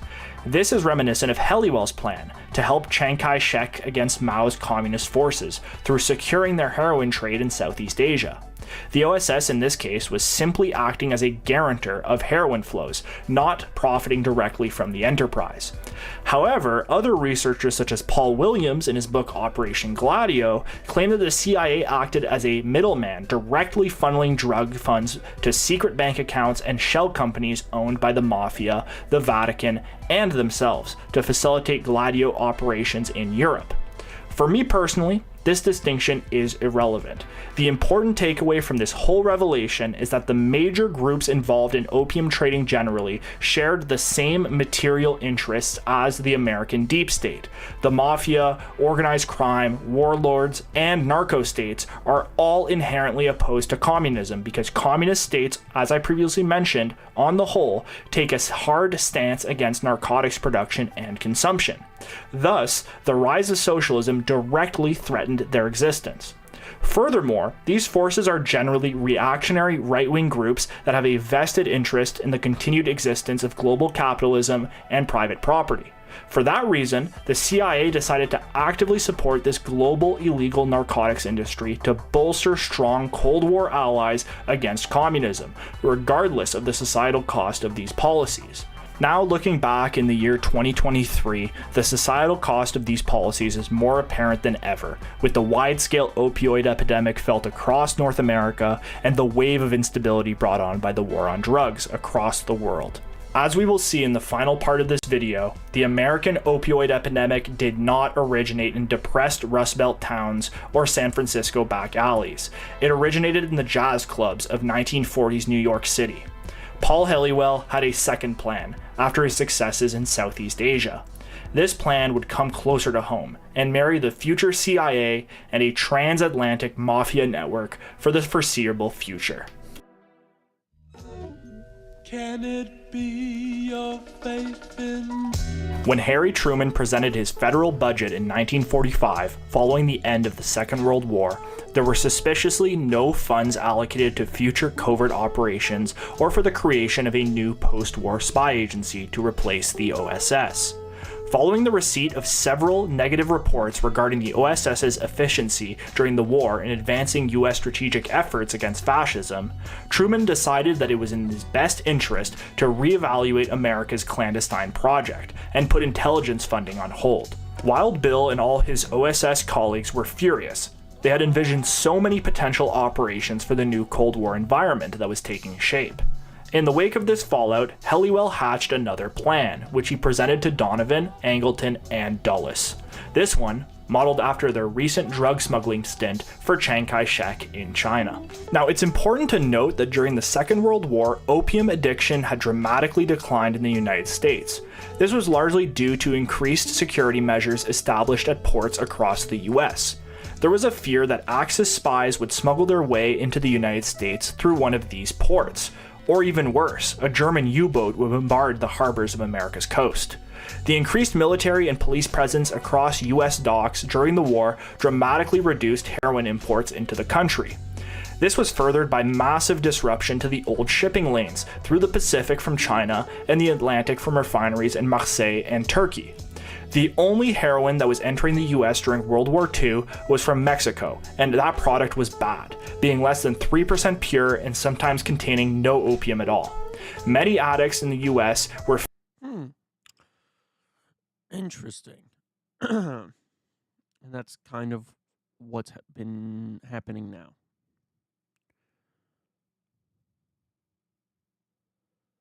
Where are we getting all of our drugs from?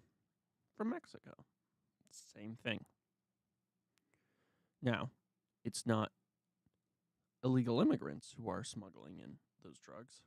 It is U.S. citizens through ports of entry.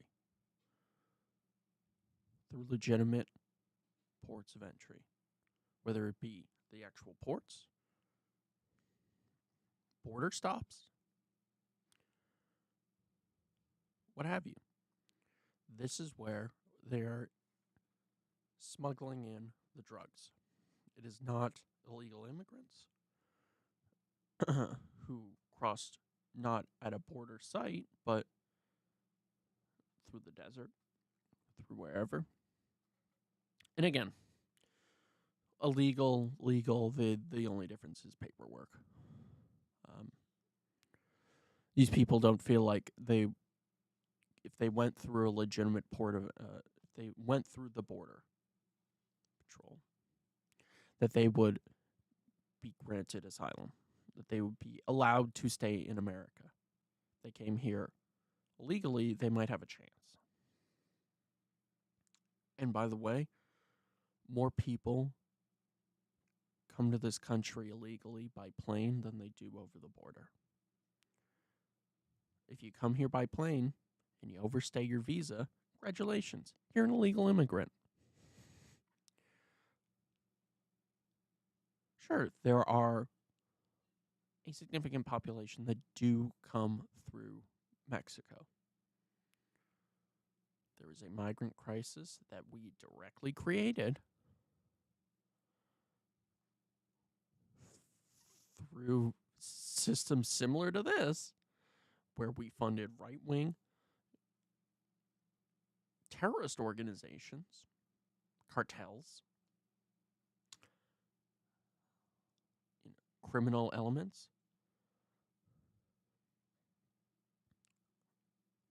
by shipping them drugs, by shipping them weapons. So we directly created a problem all throughout Central South America. So they leave.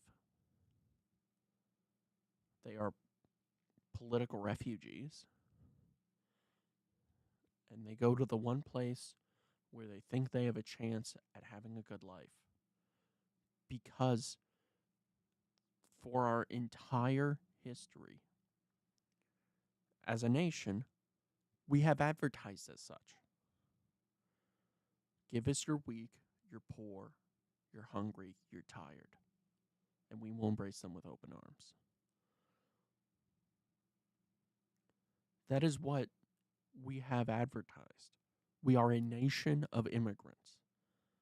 You come here because you have issues at home. You come here to make a better life for yourself, a better life for your family.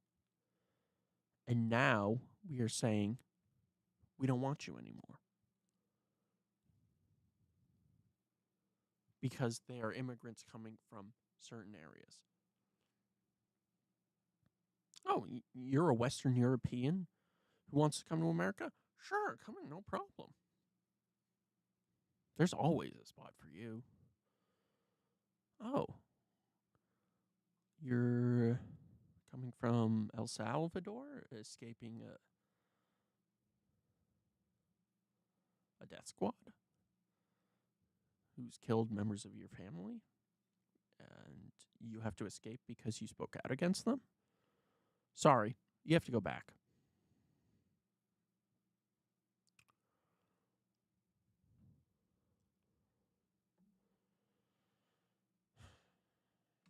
Forced to undergo involuntary withdrawal, and the number of addicts in the United States dropped to 20,000 by the war's end, a negligible amount.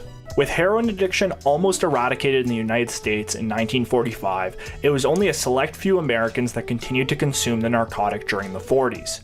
One major group of heroin users was the burgeoning African American jazz clubs in New York City. Heroin had become a fashionable drug for the emerging music scene, and the drug was exceedingly expensive, costing as much as $100 for a hit in the 40s. Paul Helliwell was acutely aware of this scarcity and massive profit margins of this illegal narcotic, and he knew the existence of the small Harlem heroin market from his work in China with international heroin smugglers.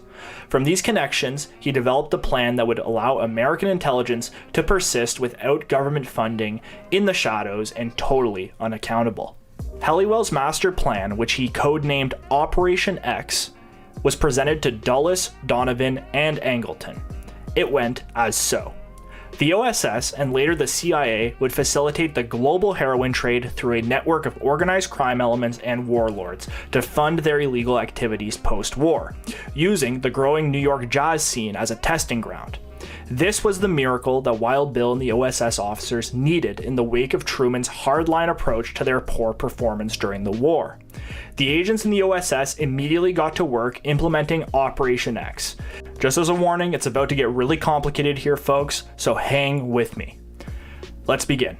Frank Wisner, the head of covert operations in the future CIA, alongside James Jesus Angleton, the head of counterintelligence, developed a working relationship with Meyer Lansky, often considered the most prolific and wealthy mafia boss in US history. Lansky had successfully united the Jewish, Italian, and Irish mobs into a massive nationwide structure termed the National Crime Syndicate. Lansky was deeply connected to organized crime across the country, becoming a millionaire as a bootlegger during the Prohibition in the 30s, and introducing the mob to legal gambling enterprises in Cuba, where he owned several casinos. Let's quickly put a pin in the Cuban mob connection for now. This will become a very important point when talking about the Kennedy assassination, so remember this for later. Lansky was considered the mob's accountant and the mastermind behind the sprawling criminal social network that developed throughout the US. Meyer Lansky was integral to the OSS's Operation X, as he ran all the financial aspects of this global network, in partnership with Paul Helliwell himself, through a shell company they created called the General Development Corporation, which was based in Miami. Now, Meyer Lansky was a close associate to Sicilian-American mob boss Lucky Luciano, who was one of the other bosses in this national crime syndicate. Lucky Luciano had worked since the end of Prohibition with Chinese warlords in Shanghai and Tianjin to import heroin to the United States. At this time, many mobsters disavowed drug smuggling as a, quote, unmanly activity. Luciano was undeterred by the taboo surrounding heroin at the time, and had a meteoric rise as a major heroin dealer and, most importantly, a pimp in New York City, until his arrest and sentencing for 35 years of hard time in 1936 for 62 counts of prostitution. In a strange turn of fate, though, his criminal associates in New York devised a scheme to get him out of prison early. In 1942, the SS Normandy, a French luxury cruise ship that had been converted into a troop transport during the war, was set ablaze by Luciano's cronies in the New York City harbor. As previously mentioned, U.S. harbors across the country were on high alert during the Second World War, in fear of Nazi U-boat attacks. The attack on the SS Normandy was immediately blamed on the Nazis by Luciano's associates, who controlled the New York Dock Workers Union. The U.S. Office of Naval Intelligence, or the ONI, caught off guard and embarrassed, were forced to approach the Luciano-Lansky-controlled Dock Workers Union, asking for support in securing the docks and ensuring that another event such as the SS Normandy didn't happen again. At this intersection, a deal was struck that would later be declassified as Operation Underworld. Operation Underworld comprised a series of liaisons between the ONI and American mafia figures for support in domestic coastal security and the upcoming invasion of Sicily in 1943. The Office of Naval Intelligence made a deal with Lucky Luciano from his cell in upstate New York to have him secure the docks in return for his early release from prison and deportation to his native homeland of Sicily in southern Italy. Operation Underworld guaranteed that Luciano's mob-controlled dock union would have complete control over New York harbor security, guaranteeing the free flow of narcotics from European and Cuban heroin labs. Furthermore, Luciano would eventually be released from prison in 1946 and shipped off to Sicily, where he would get to work to reorganize the Sicilian mafia that had been decimated under Mussolini's fascist government. Okay, so let me try my best to summarize here at this point, just because there is a lot of things going on, and I know that this is a confusing and dizzying sort of history, but remember, it is this way on purpose. This is not meant to be a transparent history. All right, let's give it a go. So the simplified pipeline of funds went like this. Opium was grown in the plateaus of Indochina, controlled by the nationalist Chinese and Thai warlords, that the OSS had helped establish. This opium would be shipped by land across Central Asia. Notice, through Afghanistan, a key target of CIA activities in the 70s and 80s, and also the future opium-producing capital of the world. For the first test run, by Helliwell, the opium was synthesized in Sicilian heroin labs run by the Italian pharmaceutical company known as Schiaparelli. In the 1950s and 60s, however, Chinese opium was synthesized in drug labs in Marseille in southern France, controlled by the Corsican mob, who would be instrumental in weakening the French Communist Party in the 1950s and taking control of the French Dock Workers Union. This is what the 1971 film The French Connection was based on, as this famous trade route between China, France, and the US would be nicknamed the French Connection. For Helliwell's test run in the 1940s, however, the pure heroin was shipped by the Sicilian mob in crates of fake wax oranges or sardine cans to the Cuban labs controlled by Santo Trafficante, a mob figure that we have not discussed yet, but who will continue to come up, especially in relation to the Kennedy assassination. In Trafficante's Cuban labs, the pure heroin was cut with sugar to increase profit margins. Cuba would be used as a heroin hub until Fidel Castro's revolution in the 1950s kicked out all the Italian-American mobsters, creating an even stronger bond between the security state and the mafia. Finally, the cut heroin was shipped from Cuba to the Luciano-controlled docks in New York, where the drugs were sold to African-American jazz artists and patrons in Harlem, turning narcotics into an unaccountable cash source. Later in this history, the heroin would be shipped across the United States in trucks controlled by mobster Jimmy Hoffa's Teamsters Union. Again, Jimmy Hoffa will be a very important character when discussing both John and Robert Kennedy later in the series. So, the unaccountable drug money from the jazz clubs and the Harlem streets was then funneled into General Development Corporation coffers, the shell company created by Helliwell and Meyer Lansky in Miami. This was one of many such shell companies and banks that would emerge throughout this history. This unaccountable company cash was then diverted to the Sicilian mob, organized once again by Lucky Luciano, who had recently been deported to his home island, and finally, the Sicilian mob would distribute the funds to the underground far-right network that made up Gladio, namely mafia elements, former fascists, secret armies, and, the topic of our next video, Vatican officials. And that, in an overly simplified way, was Helliwell's Operation X, otherwise known as the French Connection. His test run in the late 1940s was a massive success, as heroin became a mainstay of the Harlem jazz scene and began to spread throughout the United States and Europe. Narcotics would cement themselves as one of the main currencies used by the future CIA to fund its actions across the globe. This came at a cost, however, creating a new generation of heroin addicts across the globe, at a time when heroin addiction was almost completely eradicated in the United States. But the bankers, the lawyers, and business elites in the OSS didn't care. If anything, the rise in addiction in American working class only further entrenched their position in the American bourgeois society. And on that note, this is everything I've got for today. Thank you so much for watching this part all the way through. We had so much to cover today, so I'm really glad I got it all out there, really laying some groundwork for some future operations by the CIA. That being said, if you made it this far and you enjoyed the video, please give me a thumbs up. A like goes a long way to help me in the algorithm, and also I'd love to hear from you all in the comments below, hear your reactions, hear your takes. I read every single comment and I try to reply to all of them as well, so thank you so much. That being said, for the next part, just to give you a bit of a sneak preview, we're going to be going from OSS to CIA in the next part. We're going to be talking about that transition, how the CIA came to be from the OSS, those sort of early Cold War years, and we might also touch a little bit on some Red Scare McCarthyism and a little bit of Vatican stuff as well, to just add to this sort of Gladio narrative that we're working through right now.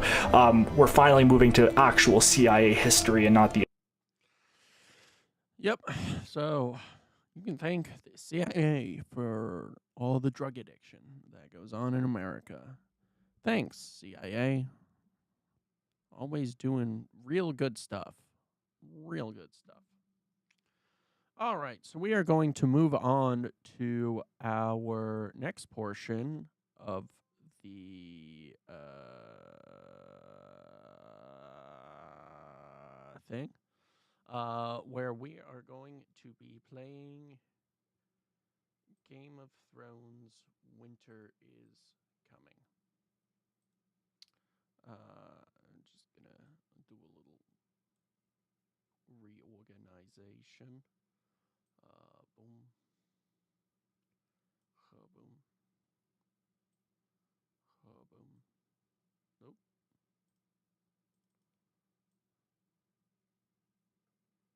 All right.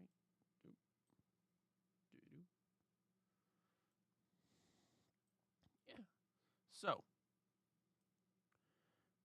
this game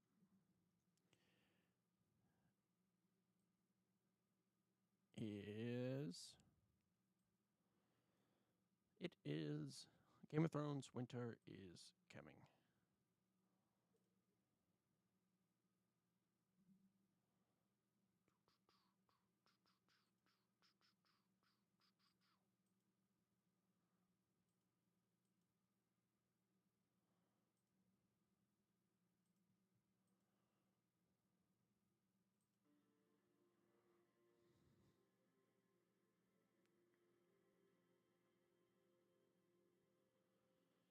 All right. It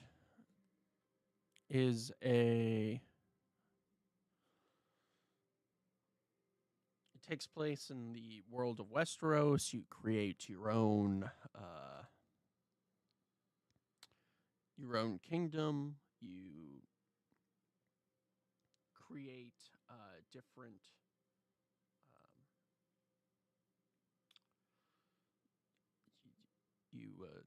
create your own kingdom, your own castle, all sorts of resources that you need in order to,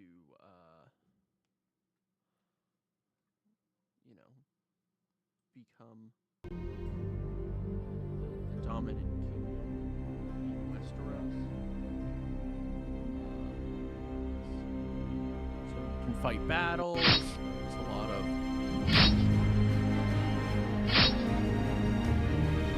stuff to do. Alliances,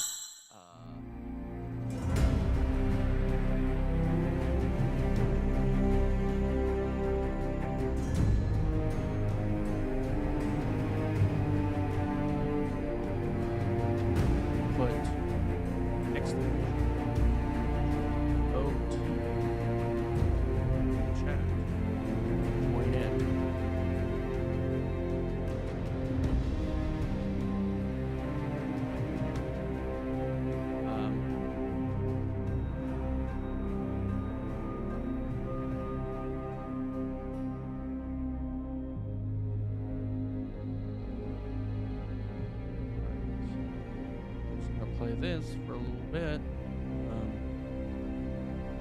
Yeah, so you can join in.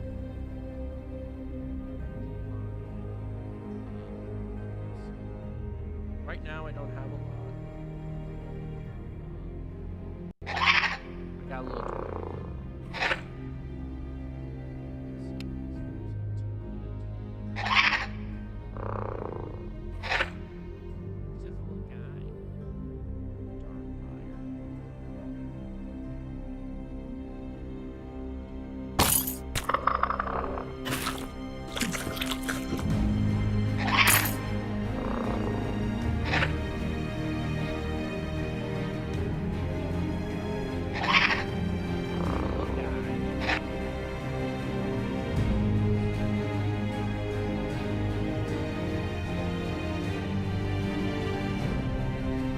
A little bit. You know, it is purchasing.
I have Rob Stark, Chris.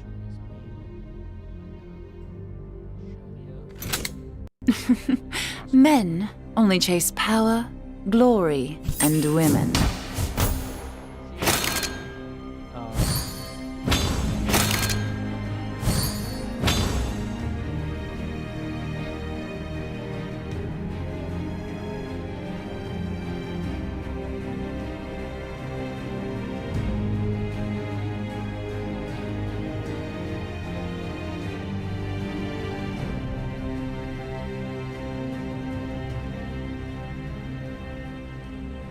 Any man of the Night's Watch is welcome at Winterfell.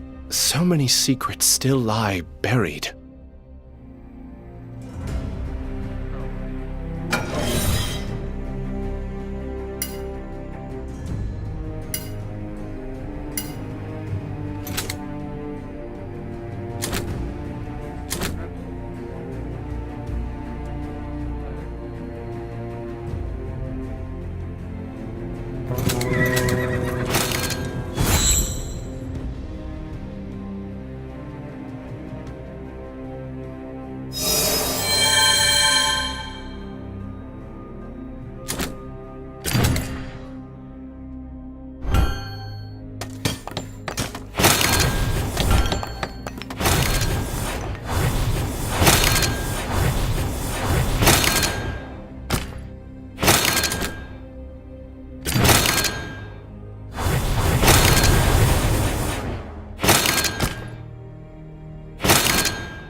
History will remember me, not you.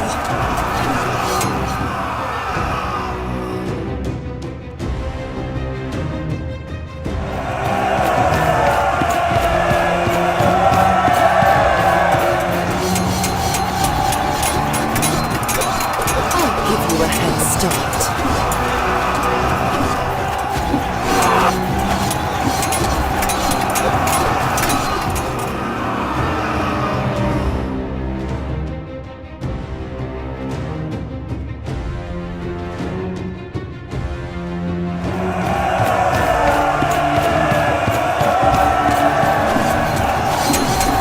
History will remember me, not you. I'll give you a head start.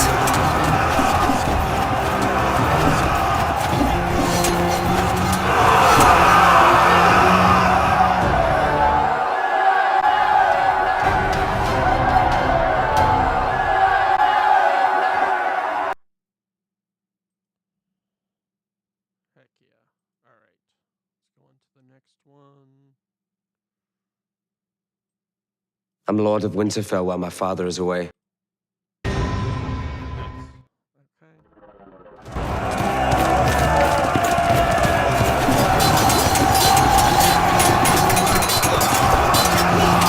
I'll give you a head start.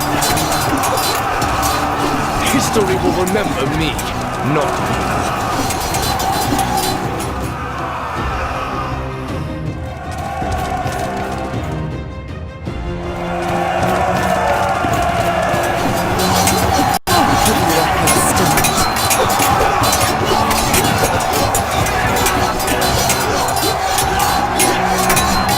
History will remember me, not you. I'll give you a head start.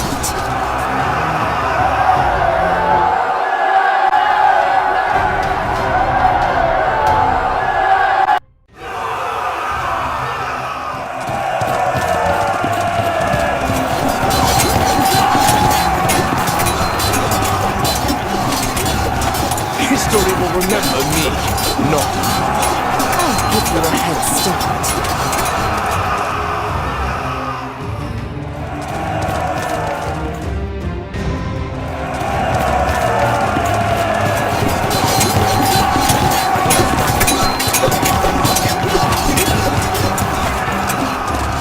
I'll give you a head start.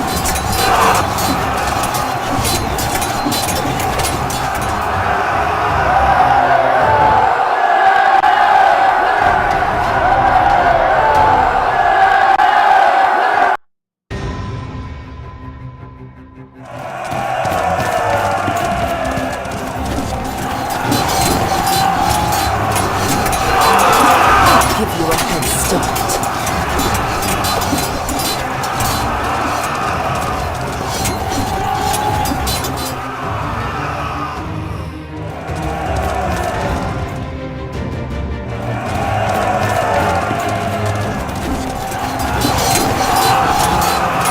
I'll give you a head start.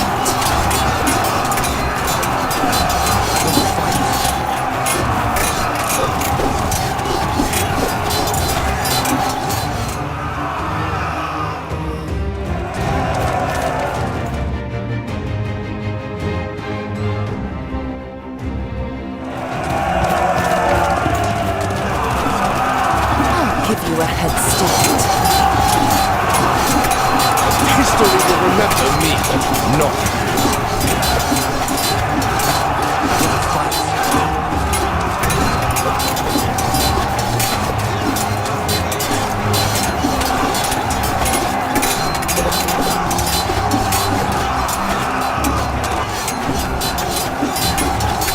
History will remember me, not you.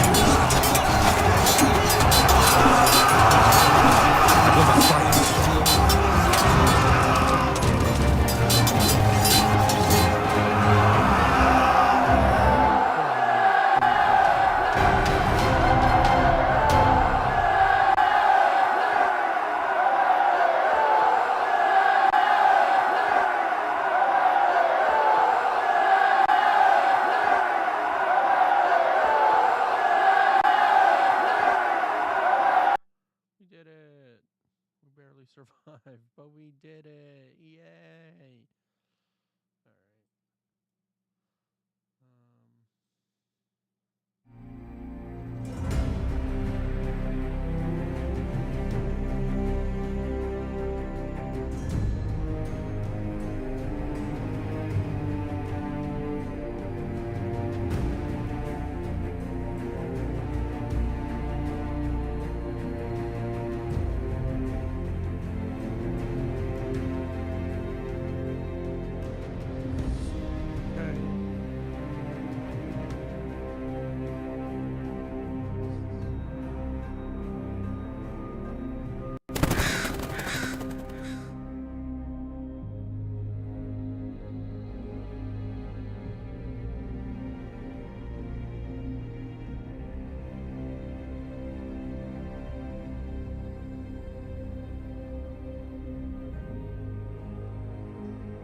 All right.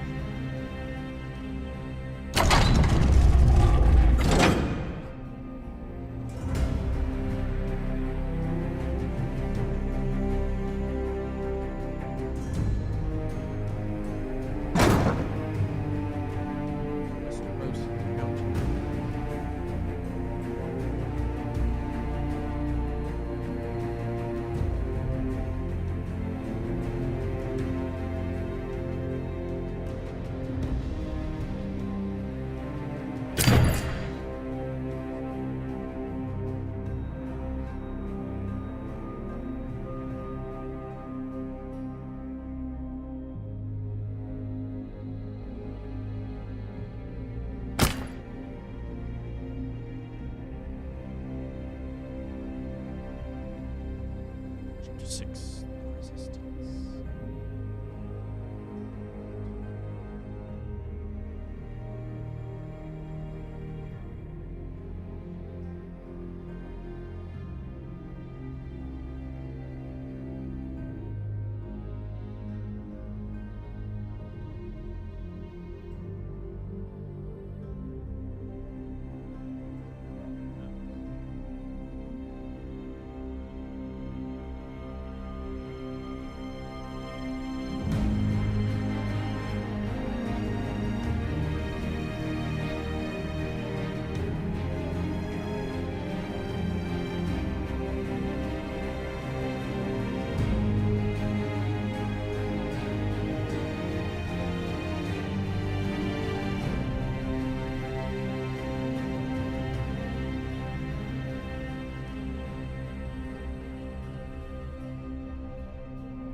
So many secrets still lie buried.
I've won every battle.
Only a fool would trust Littlefinger.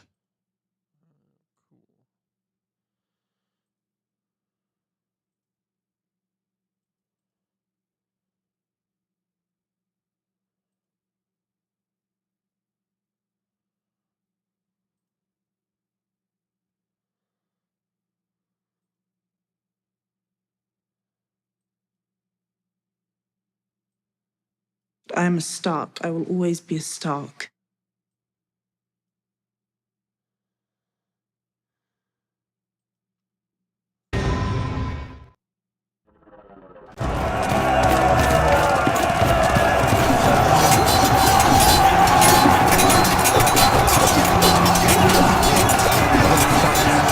I'll give you a head start.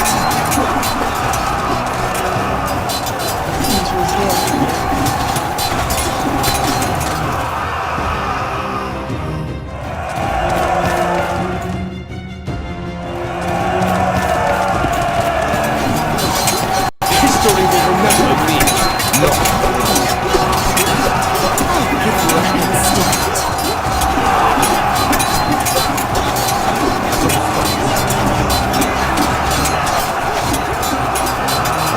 I'll give you a head start.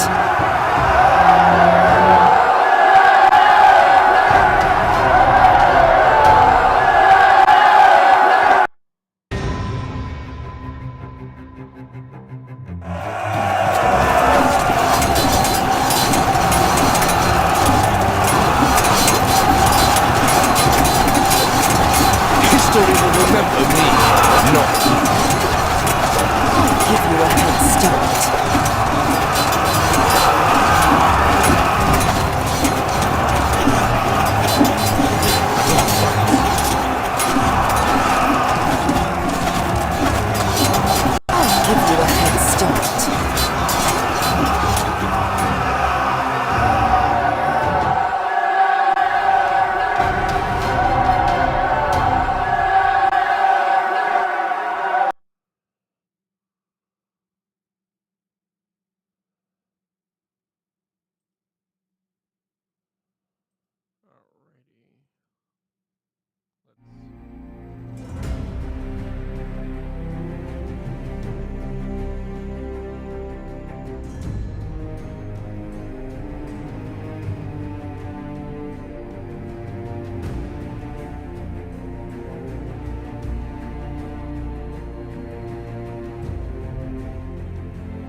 History will remember me, not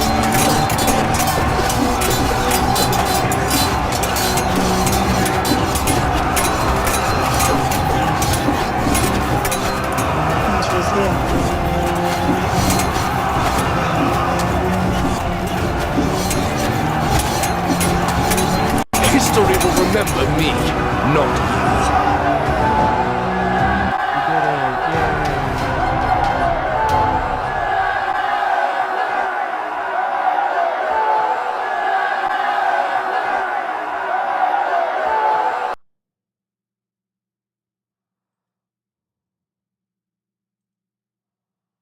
All men should keep their word, kings most of all.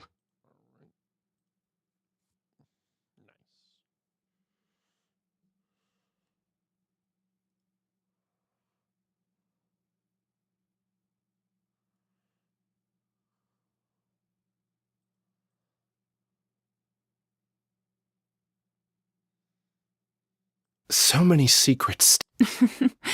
Only a fool would trust Littlefinger.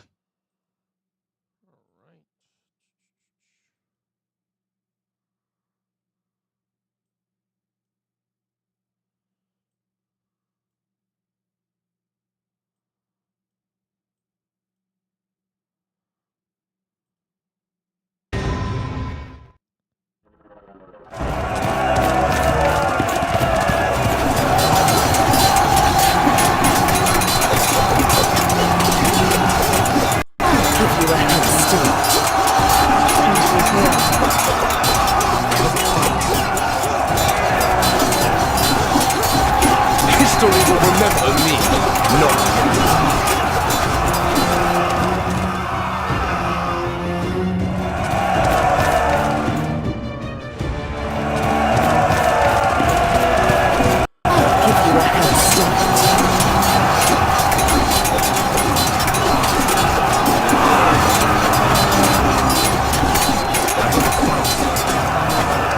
Give you a head start.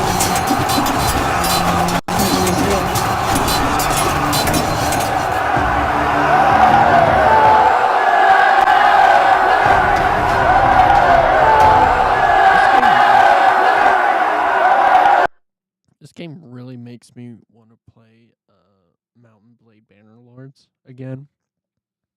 I love that game so much. All right.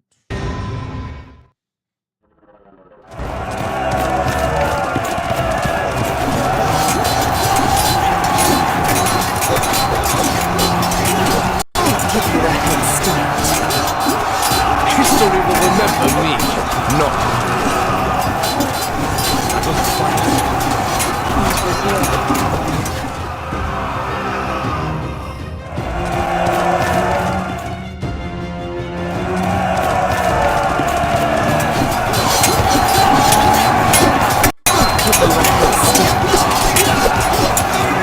History will remember me, not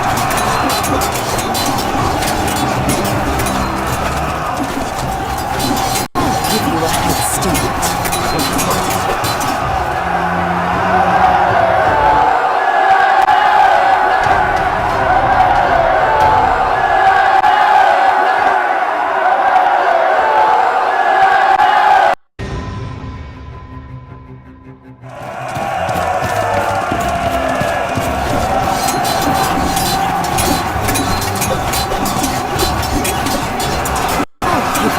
start. History will remember me, not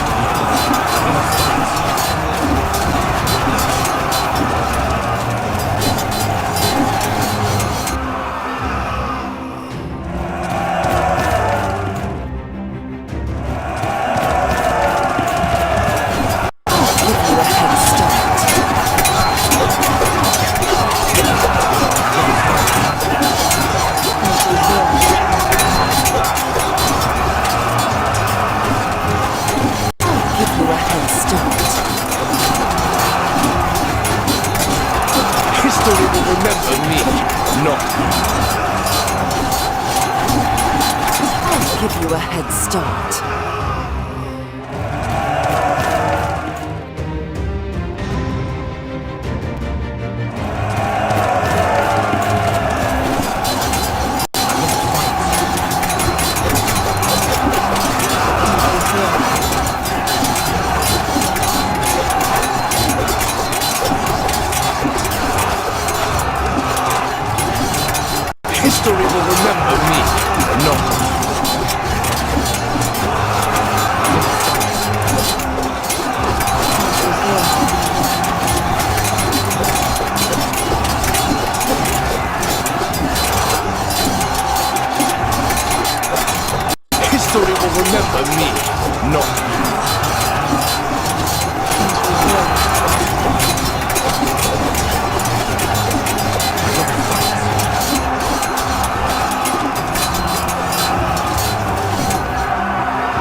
All men should keep their word, kings most of all.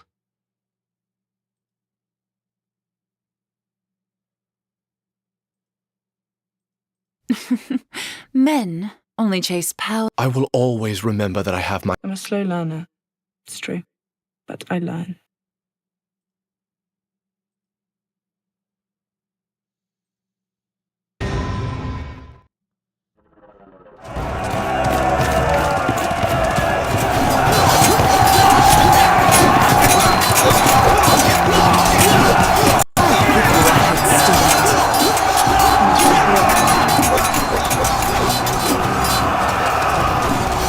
History will remember me. No.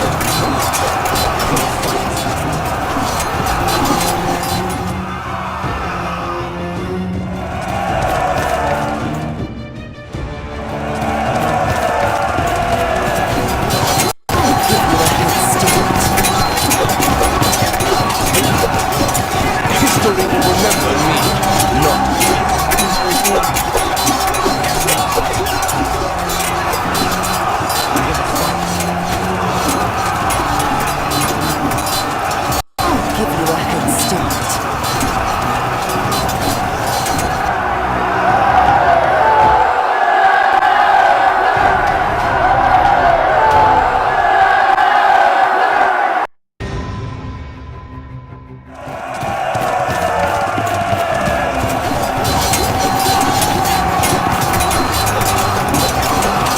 History will remember me. No. I'll give you a head start.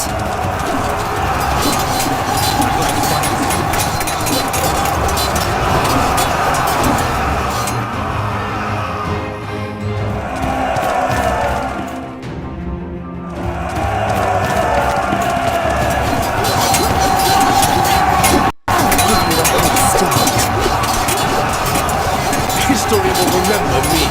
No.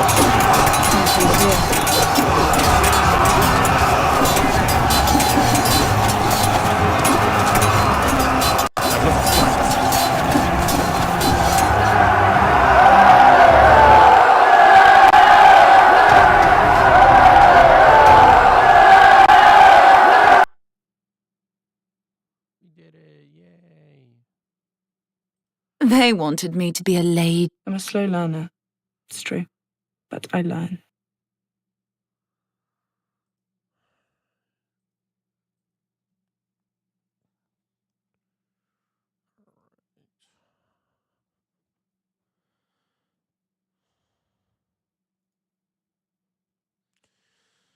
Okay, I think I'm gonna call it for today. This is fun. We'll probably record this later.